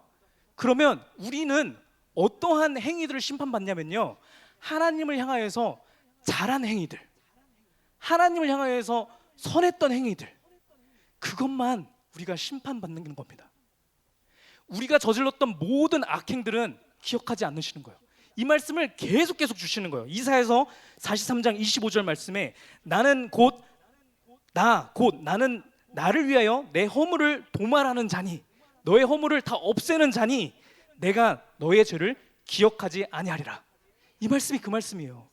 너네들이 죄를 짓고 얼마나 이렇게 악한 일을 했다 할지라도 그거 내가 기억하지 않을게. 100만 가지의 잘못된 일을 저질렀다 할지라도 100만 가지를 내가 기억하지 않고 100만 가지 중에서 실패하고 넘어져 갖고서 계속 못했다 할지라도 100만 가지 중에서 하나 잘했던 거, 오늘 이렇게 믿음으로 교회 나왔던 거, 이거 내가 이것만 기억할게. 이게 우리 하나님입니다, 여러분. 우리는 그 심판을 받는 자들이에요. 우리가 마주하는 그 심판이라고 하는 것은 놀라운 심판이에요, 여러분. 근데 여러분이 아시지만 우리가 한 거를 우리가 다 기억하거든요. 우리가 생각했던 조그마한 생각까지도 우리가 하는데 다 기억해서 우리가 이 죄책감이 아니라요, 죄의식이 가득 찬 상태가 돼요. 그런데 하나님께서 나를 향해서 기억해 주시는 것은 잘한 거 하나, 요거만 기억해 주시는 거예요. 우리가 마중에 섰을 때 이거 하나만 하나님께서 얘기해 주실 수도 있어요. 그렇잖아요. 우리가 잘한 거 하나 없이 예수 그리스도를 믿는 그 믿음만 고백한 것만 우리가 잘한 거면 우리 심판 빨리 끝나겠죠. 우리의 행위라고 했을 때 잘한 게 예수 그리스도를 고백한 거 하나밖에 없으면. 그렇지만 이거 하나만 가지고 우리 놀라운 상급을 받으면서 하나님 계시는 곳 가운데 우리가 가는 자들인 거예요. 우리 가운데 또 잘하는 행위들이 많이 있으면, 하나님 때문에 우리가 억울함을 당하고 고난을 당하고 고통을 당한 게 있으면 하나님께서 그런 것들을 우리에게 얘기해 주시면서 잘했다라고 칭찬해 주시는 그 심판이 우리 성도가 마주하는 심판입니다, 여러분.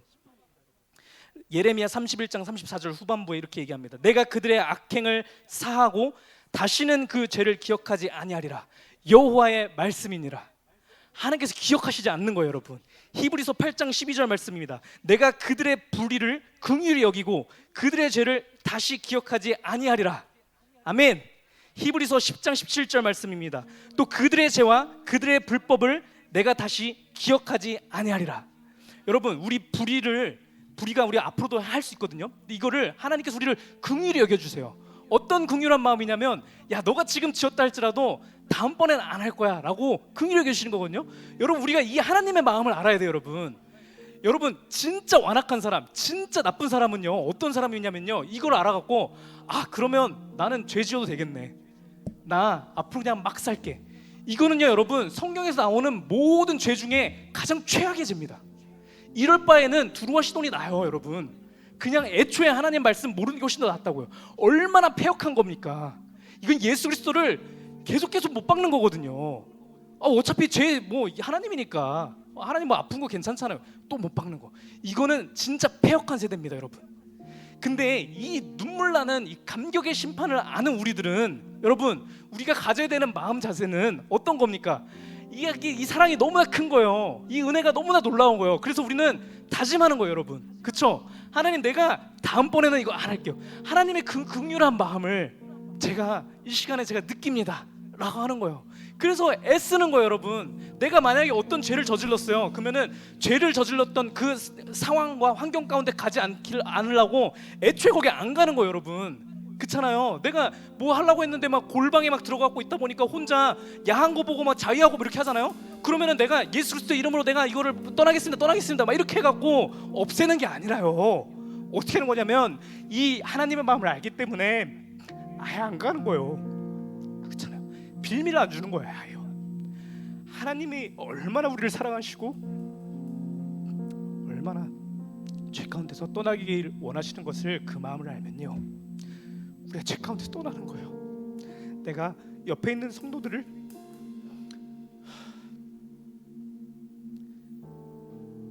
싫어하는 마음이 생겨요. 그러면 여러분, 그 성도하고 있는 그 자리를 조용히 떠나세요. 일단요, 맞서 싸우지 마시고요, 떠나서 여러분 일단 피하세요. 피한 다음에 하나님의 이 긍휼하심, 이 하나님의 사랑을 묵상하시는 거예요. 예수 그리스도의 사랑을요. 내가 저 사람이 나한테 주었던 그 상처보다 더 큰 상처를 내가 끼쳤는데 하나님께서 기억하시지 않으신다고 했지. 이 은혜의 깊은 가운데 들어가는 거예요, 여러분.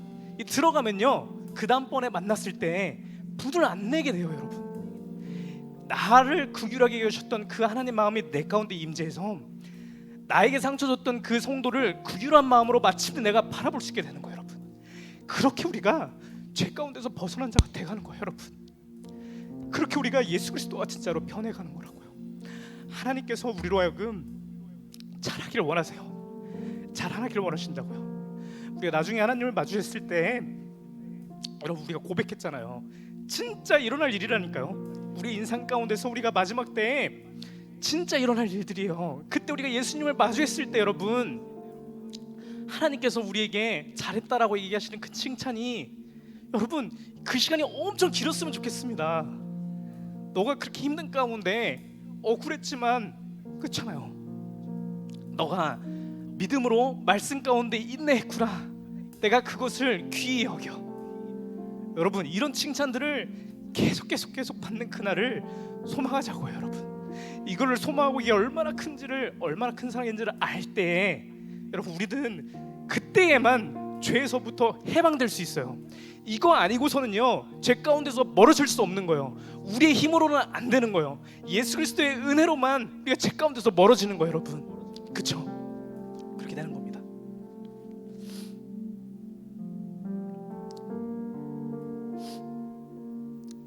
여러분, 그래서요, 예수님의 재림은요, 예수님의 이 심판은요, 예수님을 모르는 자들한테는 멸망이고요, 세상이 무너지는 것 같은 심한 고통입니다. 그렇기 때문에 예수님의 재림을 고대할 수 없어요. 소망할 수 없다고요. 예수님 오시면은 망하는데요, 멸망하는데요, 엄청난 고통을 당하는데 그걸 어떻게 소망할 수 있습니까?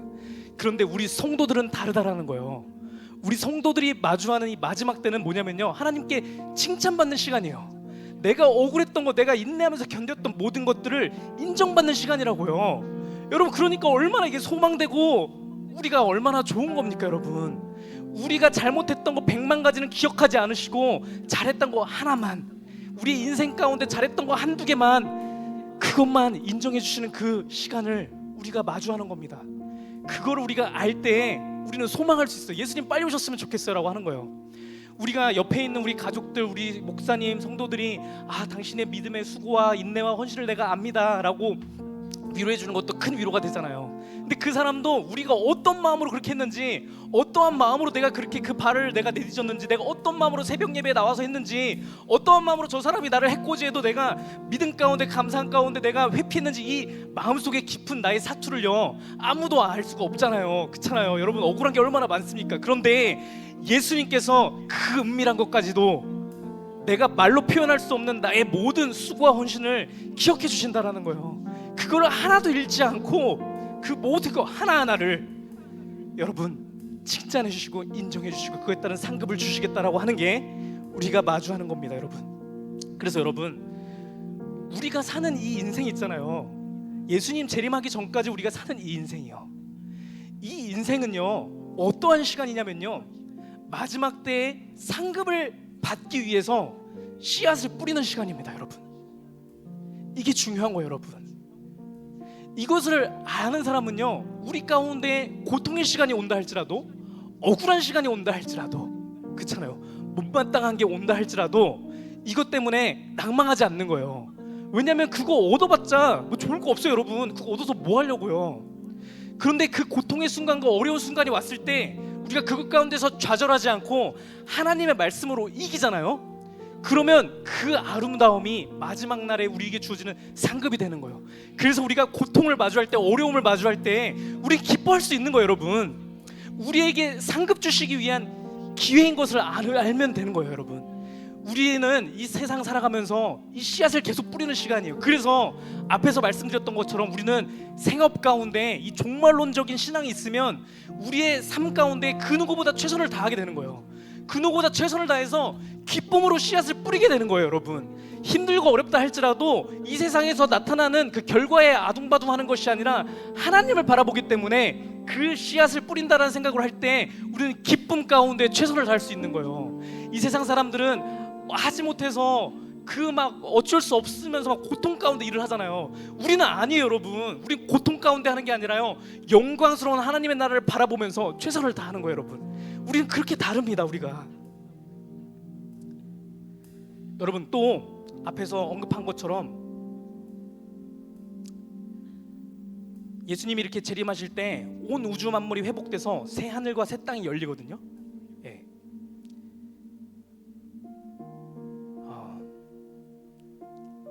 시간이 좀 갔지만 보겠습니다. 이사야서 65장 17절 말씀입니다. 보라, 내가 새 하늘과 새 땅을 창조하나니 이전 것은 기억되거나 마음에 생각나지 아니할 것이라. 왜 그러냐면 여러분, 너무 좋아서 그래요. 새 하늘과 새 땅이 펼쳐지는데 너무 좋은 거예요. 그래서 우리가 지금 있는 이 세상, 여러분들이 이 세상 가운데서 좋다라고 생각하는 것들이요, 이게요 생각나지 않는 거예요. 여러분, 기억되지 않는 거예요. 본 게 너무 좋으니까요. 그 너무나 좋은 새 하늘과 새 땅이 나중에 펼쳐집니다. 18절 말씀에 너희는 내가 창조하는 것으로 말미암아 영원히 기뻐하며 즐거워할지니라. 영원히 우리가 기뻐하고 즐거워하게 됩니다. 보라, 내가 예루살렘을 즐거운 성으로 창조하며 그 백성을 기쁨으로 삼고 내가 예루살렘을 즐거워하며 나의 백성을 기뻐하리니 우는 소리와 부르짖는 소리가 그 가운데서는 다시 들리지 아니할 것이다 얘기하는 겁니다. 예루살렘은 여러분 교회 얘기하는 거거든요. 우리 지금 이 교회 얘기하는 거예요. 예수님 오시기 전까지는 우리가 오늘 말씀 너무 귀한데요. 우리가 부르짖어요. 그리고 우리가 기도할 때 많이 울죠. 막 힘들고 얼마나 우리가 하나님 가운데 이렇게 위로받고 싶은 게 많으면 울기도 하고 막 그래요. 울면서 부르짖잖아요. 근데 새 하늘과 새 땅이 펼쳐질 때는요 부르짖지 않는데요. 부르짖지 않아요. 하나님 부르짖지 않아요. 그리고 우리가 우는 소리가 들리잖아요. 교회에서요. 왜 그러냐면요 24절 말씀이 너무 놀라운 겁니다. 왜 그러냐면 그들이 부르기 전에, 우리가 하나님을 부르기 전에 내가 응답하겠고, 그쵸? 그들이 말을 마치기 전에 내가 들을 것이며. 여러분, 새하늘과 새 땅이 펼쳐지는 그게 이런 겁니다. 여러분, 우리가 지금 하나님 앞에 부르짖고 눈물 가운데 하나님 나 이렇게 힘든데 도와주실 거죠? 제가 그 믿음으로 나아갑니다 라고 하잖아요.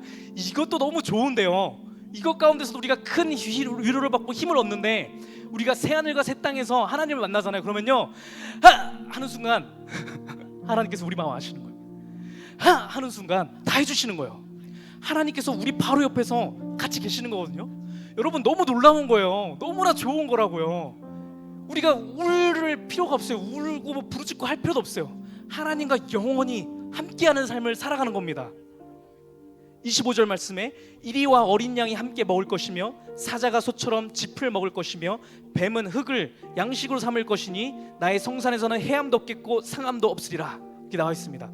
사나운 짐승이 없다라는 얘기는요, 우리를 해하는 사탄마귀 권세에 없다라는 거예요. 지금 우리가 이 땅에 있는 동안은 사탄의 권세가 계속 우리를 넘어뜨리려고 하거든요. 우리가 오늘 은혜 받고 나가는 순간부터 우리가 가다가 똥 밟을 수도 있어요. 여러분, 해갖고선 사탄이 우리로 하여금 받았던 은혜를 까먹게 할 수도 있다고요. 은혜를 분명히 받았는데 집에 가는 길에 아내하고 남편하고 싸울 수도 있어요. 그래서 받았던 은혜를 다 까먹을 수도 있어요. 근데 우리가 마주하는 이 새하늘과 새 땅에서는요 그런 일이 없습니다. 우리를 해하려고 하는 사나운 짐승이 없는 거예요. 그래서 영원한 기쁨과 영원한 즐거움만 있는 겁니다. 그래서 우리가 이 새하늘과 새 땅에서 마주하는 영광이라고 하는 것은요, 여러분, 너무나 좋고 너무나 놀라운 것들이에요. 여러분, 이 세상에서 여러분들이 혹시 제일 좋아하는 게 뭐가 있는지 모르겠습니다. 어떤 사람들은 자연 경관들을 제일 좋아할 수도 있겠고, 어떤 사람은 엄청 삐까뻔쩍하게 좋은 호텔, 막 시그니 호텔 막 이런 데 있는 막 그런 거 좋아하실지 모르겠는데, 여러분, 이 땅에 좋은 것이 혹시나 있다라고 한다면요, 이 좋은 것들은요 하늘에 있는 좋은 것들의 그림자에 불과한 것뿐이에요. 여러분, 우리가 이 땅에 있으면서 좋은 것들을 많이 맛보는 게 전 좋다라고 생각합니다. 왜냐면요, 좋은 것들을 맛보면 맛볼수록 하나님 나라는 얼마나 좋을까를 더 소망할 수 있게 되거든요. 그래서 이 땅에서 좋은 것도 우리가 알아가야 돼요. 이 땅에서 좋은 게 없으면요, 나중에 하늘나라에서 좋은 게 어떤 게 좋은 건지도 잘 모를 수 있잖아요. 그러니까 이 땅에서 우리가 마음껏 누리고 하나님께서 만드신 이 세계를 누릴 수 있어야 돼요. 그걸 누리면서 이 땅을 사랑하는 것이 아니라요, 그것을 경험하면서 영원한 하나님의 나라는 얼마나 더 좋을지를 소망하는 겁니다. 여러분, 그게 우리 성도의 삶이에요. 이 세상에서 살아가는 우리 성도의 삶이라고요. 여러분, 베드로후서 3장 9절 말씀입니다. 주의 약속은 어떤 이들이 더디다고 생각하는 것 같이 더딘 것이 아니다. 왜 이렇게 안 오세요? 왜 이렇게 안 오세요? 라고 더디다라고 어떤 사람은 생각하는데 더딘 게 아니에요. 앞에서 제가 말씀드렸던 그 말씀입니다. 뒤에 이렇게 얘기합니다. 오직 주께서는 너희에 대하여 오래 참으사, 그렇죠? 아무도 멸망하지 아니하고 다 회개하기에 이르기를 원하시느니라. 그래서 늦게 오시는 거예요. 여러분, 우리 계속 참아주시는 거예요. 우리 보고 이 믿음의 씨앗, 나중에 상급받을 이 씨앗을 더 뿌리라고요. 하나라도 더 뿌리라고. 그래서 고통도 계속 주신다라는 거예요. 우리 가운데 어려움도 계속 주신다는 거예요. 믿음으로 이기라고요. 여러분, 믿음으로 이겨야 우리에게 상급으로 올 거지 않습니까? 이것이 있을 때 우리가 예수 그리스도의 재림을 더욱더 소망할 수 있게 되니까요. 그렇다라는 거예요. 여러분, 10절 말씀에 그러나 주의 날이 도둑같이 오리니 그날에는 하늘이 큰 소리로 떠나가고 물질이 뜨거운 불에 풀어지고 땅과 그 중에 있는 모든 일이 드러나리로다. 이 모든 것이 이렇게 풀어지리니 너희가 어떠한 사람이 되어야 마땅하냐? 어떠한 사람이 되는 게 마땅합니까? 여러분, 거룩한 행실과 경건함으로 하나님의 날이 임하기를 바라보고 간절히 사모하라. 이 소망이 있는 사람은요, 여러분, 막 사는 게 아니라요, 하나님께서 어차피 사해 주실 거니까 내 마음가대로 막 사는 게 아니라요, 이것을 알기 때문에 우리가 마침내 거룩한 행실로 살아갈 수 있는 자들이 되는 겁니다. 여러분, 내가 말씀 따라서 이렇게 살아야지, 기쁨 가운데 하는 거예요. 억지로 하는 게 아니라 여러분, 이 은혜를 아는 자들은요, 경건함으로요. 여러분, 말씀의 이 깊이가 깊어지면 깊어질수록 경건해집니다. 질서가 잡히고 우리에게 품위가 생겨요. 여러분, 말도 조심하게 되고요, 하나님의 자녀처럼, 왕의 자녀처럼 여러분 존귀한 말들을 하게 되고 상스러운 말들을 우리가 안 하게 되고요, 경건한 생활을 하게 되고 우리가 이렇게 거룩한 행실을 하게 되는 겁니다. 그렇게 하면서 하나님의 날이 임하기를 바라보고 간절히 사모하게 되는 겁니다. 그날에 하늘이 불에 타서 풀어지고 물질이 뜨거운 불에 녹아지려니와 우리는 그 약속대로 의가 있는 곳인 새 하늘과 새 땅을 바라보도다. 그러므로 사랑하는 자들아, 너희가 이것을 바라보나니 주 앞에서 점도 없고 흠도 없이 평강 가운데서 나타나기를 힘쓰라. 여러분, 예수 그리스도의 재림을 기다린다고 한 것은 두려운 거 아니에요. 여러분, 두려운 마음이 혹시라도 있는 것은 내가 벌 받을까 봐 그런 거거든요. 앞에서 얘기했다시피 성도는 벌 받는 자 아닙니다. 여러분, 성도는 처벌받지 않는 자들이요. 얼마나 좋아요, 여러분. 그렇잖아요. 앞으로의 삶 가운데 우리가 담대함으로 우리가 살아갈 수 있는 거예요. 내가 조금이라도 더 거룩한 모습으로 변화할 수 있게끔 그러한 마음으로 우리가 살아갈 수 있는 거예요. 여러분, 이 시간 우리 같이 한번 기도했으면 좋겠습니다. 기도하는데 여러분, 저는 우리가 기쁨으로 기도했으면 좋겠어요. 여러분, 환희에 찬 하나님 진짜 너무 감사합니다. 하나님 너무 놀라워요. 하나님 주신 그 은혜에 내가 너무나 감격되어서 하나님, 내가 그 감사함 때문에 내가 마침내 거룩한 행실로 살아가겠다라고 내 의지가 생깁니다. 그 하나님을 찬양합니다. 이런 기도를 했으면 좋겠어요. 여러분, 마지막 날의 심판이 성도인 나에겐 재앙이 아니라 하나님의 은혜와 사랑을 마침내 만끽하는 순간을 깨닫게 하시니 감사합니다. 나의 생각과 말과 행위에 모든 것들이 선한 것이 없지만 100만 가지의 나의 죄악된 모습들, 큰 들보는 기억하지 않으시고 100만 가지 중에 작은 것 하나, 작은 선한 그 작은 티 하나만 기억하셔서 형벌은 없고 상급만 가득한 신발을 받게 하시니 하나님, 그 측량 못할 그 크신 사랑에 너무나도 감사합니다. 하나님을 향한 나의 생각과 말, 행동을 통해서 나에게 상급 주시길 원하신 하나님, 그 사랑이 압도적으로 커서 이제는 내가 하나님 말씀으로 생각하겠습니다. 하나님 말씀으로 말하겠습니다. 하나님 말씀으로만 내가 행하겠습니다. 그렇게 할 수 있도록 성령 하나님께서 말씀을 계속 깊이 깨닫게 해주세요. 우리 이 시간 이렇게 감사함으로 기쁜 마음으로 하나님 앞에 기도하겠습니다. 우리 주여 삼창하시고 기도하도록 하겠습니다. 주여, 주여, 주여. 아버지 하나님, 그 은혜에 감사합니다. 그 놀라우신 그 은혜에, 측량 못할 사랑에 아버지 하나님 너무나도 감사합니다. 그 사랑에 내가 너무나 감사해서 압도되어서 하나님, 내가 마침내 거룩한 행실로 경건한 자로서 내가 살아갈 수 있는 그 의지를 갖게 하시니 감사합니다. 그 마음가짐으로 내가 살아가기를 원합니다. 아버지, 내가 그 감사한 마음으로 살아가기를 원합니다. 아버지, 이 놀라우신 사랑이 이 시간 가운데 나의 심령 가운데 가득하게 하옵소서. 하나님 부어주시는 그 기쁨이, 천국의 소망이, 형벌은 없고 상급만 가득한 그 놀라운 축복이, 그 기쁨이, 그 환희가 이 시간 가운데 나의 심령 가운데 가득하게 하여 주시옵소서.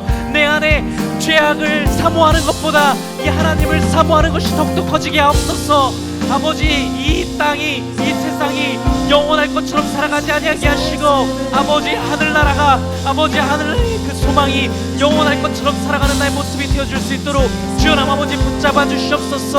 그 하나님을 찬양합니다. 그 하나님을 사랑합니다. 나의 인생 가운데서 일하시는 그 하나님을 내가 찬양하며 그 하나님을 높여드립니다.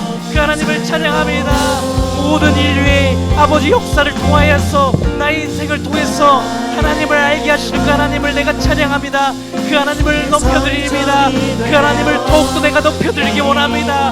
그 하나님 가운데서 내가 참 차이를 얻기 원합니다. 그 하나님 말씀 안에서만 내가 참 기쁨을 얻기 원합니다. 주여 아버지 붙잡아 주시옵소서. 오 하나님 아버지 붙잡아 주시옵소서.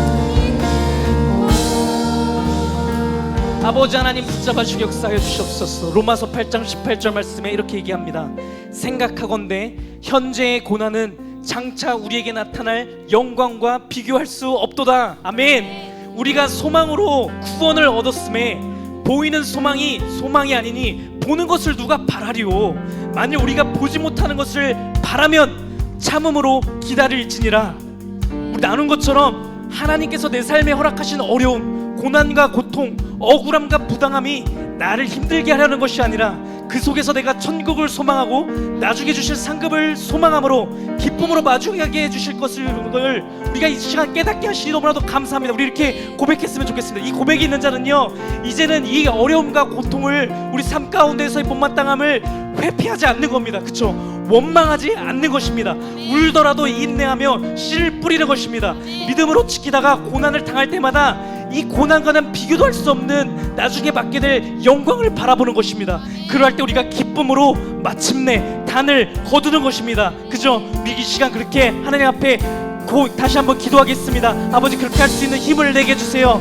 내가 울면라도 씨를 뿌릴 수 있도록 아버지, 그렇게 할 수 있는 담대함을 내게 용기를 허락해 주세요. 우리 시간 주여 3창 다시 기도하시고 하나님 앞에 부르짖겠습니다. 기도합니다.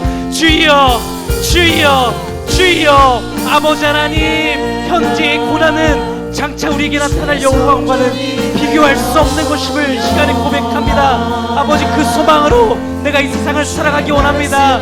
누가 우리를 그리스도의 사랑에서 끊으리요. 환난과 곤고나 박해나 기근이나 적신이나 위험이나 가리랴.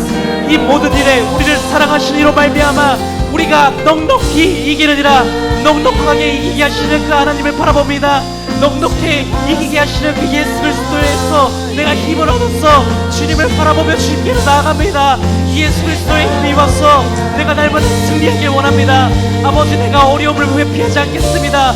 고난 가운데서 내가 회피하지 아니하고 믿음 가운데 내가 나가겠습니다. 믿음 가운데서 그 고통 가운데서 감사하겠습니다. 내가 그 고통 가운데서 기뻐하겠습니다. 그렇게 할 수 있는 능력을 내게 부어주시옵소서.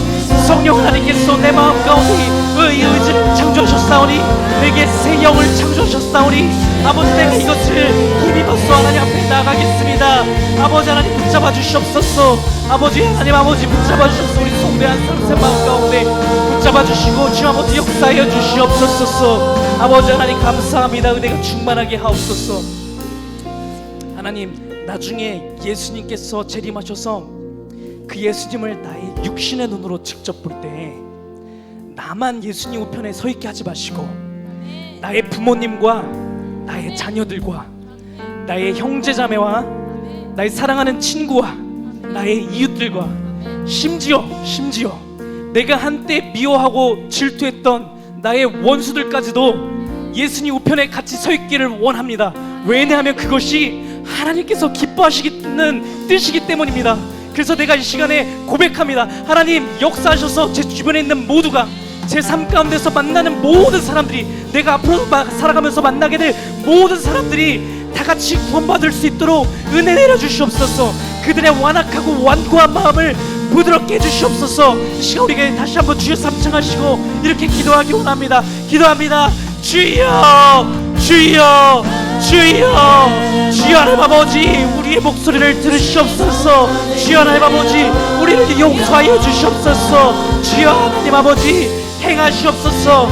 아버지 하나님, 간이 아버지 그 간과 같이 아버지 우리가 주의 이름을 부르면서 아버지 앞에 간구하오니 아버지 나 혼자니 아버지 우편에 앉아있지 않게 하옵소서. 나뿐만 아니라 내 주변에 있는 모든 사람들이 아버지 나와 함께 예수 그리스도의 우편에 앉아있기를 소망합니다. 아버지, 이것이 나의 가장 큰 간구가 되어지기 원합니다. 아버지, 이것이 나의 가장 큰 소망이 되어지기를 원합니다. 아버지, 내가 이것을 위하여서 날마다 기도하며 부르짖기를 소망합니다. 아버지, 이것이 나에게 가장 큰 기쁨이 된 것을 내가 믿습니다.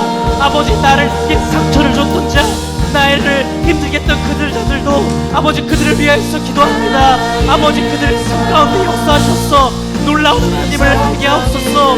놀라우신 아버지 능력을 체험할 수 있도록 인도하옵소서. 그들의 삶 가운데서 끊임없이 말씀하시는 아버지 음성을 들을 수 있도록 역사해 주시옵소서. 그들의 완악한 마음을, 완고한 마음을 아버지 말씀으로 부드럽게 하여 주시옵소서. 주 아버지 역사해 주시옵소서. 아버지의 놀라우신 사랑으로 그들을 붙잡아 주시옵소서. 그들의 마음을 장악하여 주시옵시고 그들의 삶을 통하여서 주 아버지 끊임없이 얘기해 하여 주시옵소서. 아버지 내가 이 기쁨으로 이 감사함으로 하나님께서 부어주시는 소망을 가지고 살아가게 하옵소서. 아버지 이 기도가 이 간구가 나의 가장 귀한 간구가 되어지기 원합니다. 나의 놀라운 간구가 되어지기 원합니다. 아버지 붙잡아 주시옵소서. 아버지 행하시고 역사하여 주시옵소서. 아버지 하나님 감사합니다. 크신 은혜에 감사합니다. 이 시간 가운데 우리가 말씀을 통하여서 예수 그리스도의 그 놀라우신 아버지 그 능력을 바라보게 하시니 감사합니다. 그 놀라우신 선하심을 맛볼 수 있게 하시니 감사합니다. 예수 그리스도께서 얼마나 아름다우신 분이신지 아버지 그것을 우리가 바라볼 수 있게 하여 주시니 감사합니다.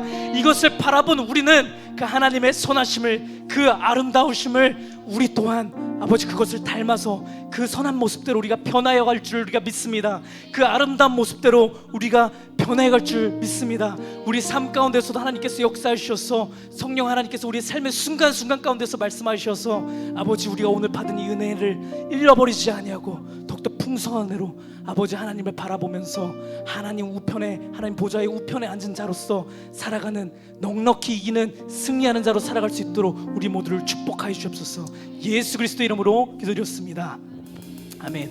네, 저기 우리 찬양을 조금 하고 마지막에 마무리로 목사님 기도해 주셨으면 좋겠는데 여러분 그래서요 저리로서 산 자 죽은 자를 심판하러 오시리라 이게 했던 고백은 어떤 고백이냐면요 오늘 요약을 하자면 이런 겁니다. 제가 얘기하면 한번 따라서 선포해 주세요. 알겠죠? 어떤 얘기냐면 나는 예수님께서 다시 올 것을 믿습니다. 이 고백입니다. 그렇죠? 한번 따라해 보겠습니다. 나는 예수님께서 다시 오실 것을 믿습니다. 그때 나는 신령한 몸으로 변화될 것이며 내 이름이 생명책에 써 있어서 심판 때 나의 이름이 불려질 것이며 그 순간 죄와 사탄과 죽음으로부터 완전히 해방될 것을 믿습니다. 새 하늘과 새 땅의 놀라운 영광을 만끽하게 될 것입니다. 그 소망이 내게 있습니다. 네, 이 고백입니다. 그렇죠, 여러분? 이 너무나 좋지 않으세요, 여러분? 놀라운 하나님을 우리 시간 찬양하면서 마무리했으면 좋겠습니다. 같이 찬양하겠습니다. 구름 타시고 나팔 불 때에 다시 오시네 외치세 은혜의 해니 시온에서 다시 한번 고백하겠습니다. 보라주님 구름 타시고 나팔 불 때에 다시 오시네 외치세 은혜의 해니 시온에서 다시 한번 보라주님 구름 타시고 나팔 불 때에 다시 오시네 외치세 은혜의 해니 시온에서 다시 한번 고백. 지금은 엘리야 때처럼 지금입니다. 이 시간입니다. 주 말씀이 선포되고 또 주의 종 모세의 때와 또 주의 종 모세의 때와 같이 언약이 말씀 그대로 이 시간 가운데 성취되는 줄 믿습니다. 아멘. 비록 전쟁과 기근과 핍박 환난 날이 다가와 그렇지만 우리는 광야에 외치는 소리 주의 길을 손들어 찬양. 보라주님 구름 타시고 나팔 불 때에 다시 오시네 외치세 은혜의 해니 시온에서 구원이 보라주님 아멘. 구름 타시고 나팔 불 때에 다시 오시네 외치세 은혜의 해니 시온에서 구원이 우리 다시 한 마지막으로 보라주님 보라주님 그룹 타시고 나팔 불 때에 다시 오시네 외치세 은혜의 해니 시온에서 구원이 임하 시온에서 구원이 임하네. 아멘. 하나님 앞에 영광의 박수 드리겠습니다. 아멘. 아멘. 아멘. 감사합니다. 여러분, 채워진 이 기쁨을 셀 모임 가운데 서로 나누셨으면 좋겠고, 이 기쁨 가운데 우리가 한 주를 승리자로서 살았으면 좋겠습니다. 우리 목사님 마무리 기도해 주시고 또 예배 마치고 그다음 광고해 주시도록 하겠습니다. 살아계신 하나님, 말씀 앞에 붙잡힌 바 되어 더 이상 속지 않게 하시고 무너지지 않게 하시고 온전케 멋지게 쓰임받는 저희들로 기름 부어 주옵소서. 살아있는 동안, 호흡 있는 동안 아버지여 성령의 충만함으로 기름 부어 주사 하나님의 약속의 복을 받는 아름다운 기회가 될 수 있도록 날마다 주의 영으로 깨어있는 저들로 기름 부어 주옵소서. 세상을 빼앗기지 않게 하시고 시간을 빼앗기지 않게 하시고 믿음을 잃어버리지 않게 하시고 주의 영으로 기름을 받은 바 되어서 주님 앞에 서실 때에 부끄러움이 없는, 부끄럽지 아니하는 주님 앞에 인정받고 귀한 상급받는 살아있는 생명의 믿음의 용사들로 기름 부어 주옵소서. 더러움과 추함과 악함과 가난과 속이는 모든 더러운 것들을 떠나갈지어다. 가난과 질병과 고통이 온다 할지라도 나는 말씀 붙잡고 나갑니다. 그리 아니할지라도 나갑니다. 반드시 승리하며 복된 약속의 축복이 그대로 이루어질지어다. 약속의 상급이 이루어질지어다. 멋지게 쓰임받는 믿음의 용사들로 마지막 때 우리 교회를 사용하여 주시옵시고 우리 모두에게 성령의 권능으로 기름 부어 주시옵소서. 복되게 하시며 승리케 하시는 생명 되신 예수 그리스도의 이름으로 감사 축복 기도하옵나이다. 아멘. 이제는 우리를 죄악에서 구속하신 우리 주 예수 그리스도의 은혜와 하나님 아버지의 놀라우신 사랑과 성령의 감화 감동 교통 충만 역사하심이 오늘도 종말의 때에 종말의 믿음을 가지고 멋지게 쓰임받기를 다짐하는 우리 모두에게 이제로부터 영원토록 함께 있을지어다. 아멘.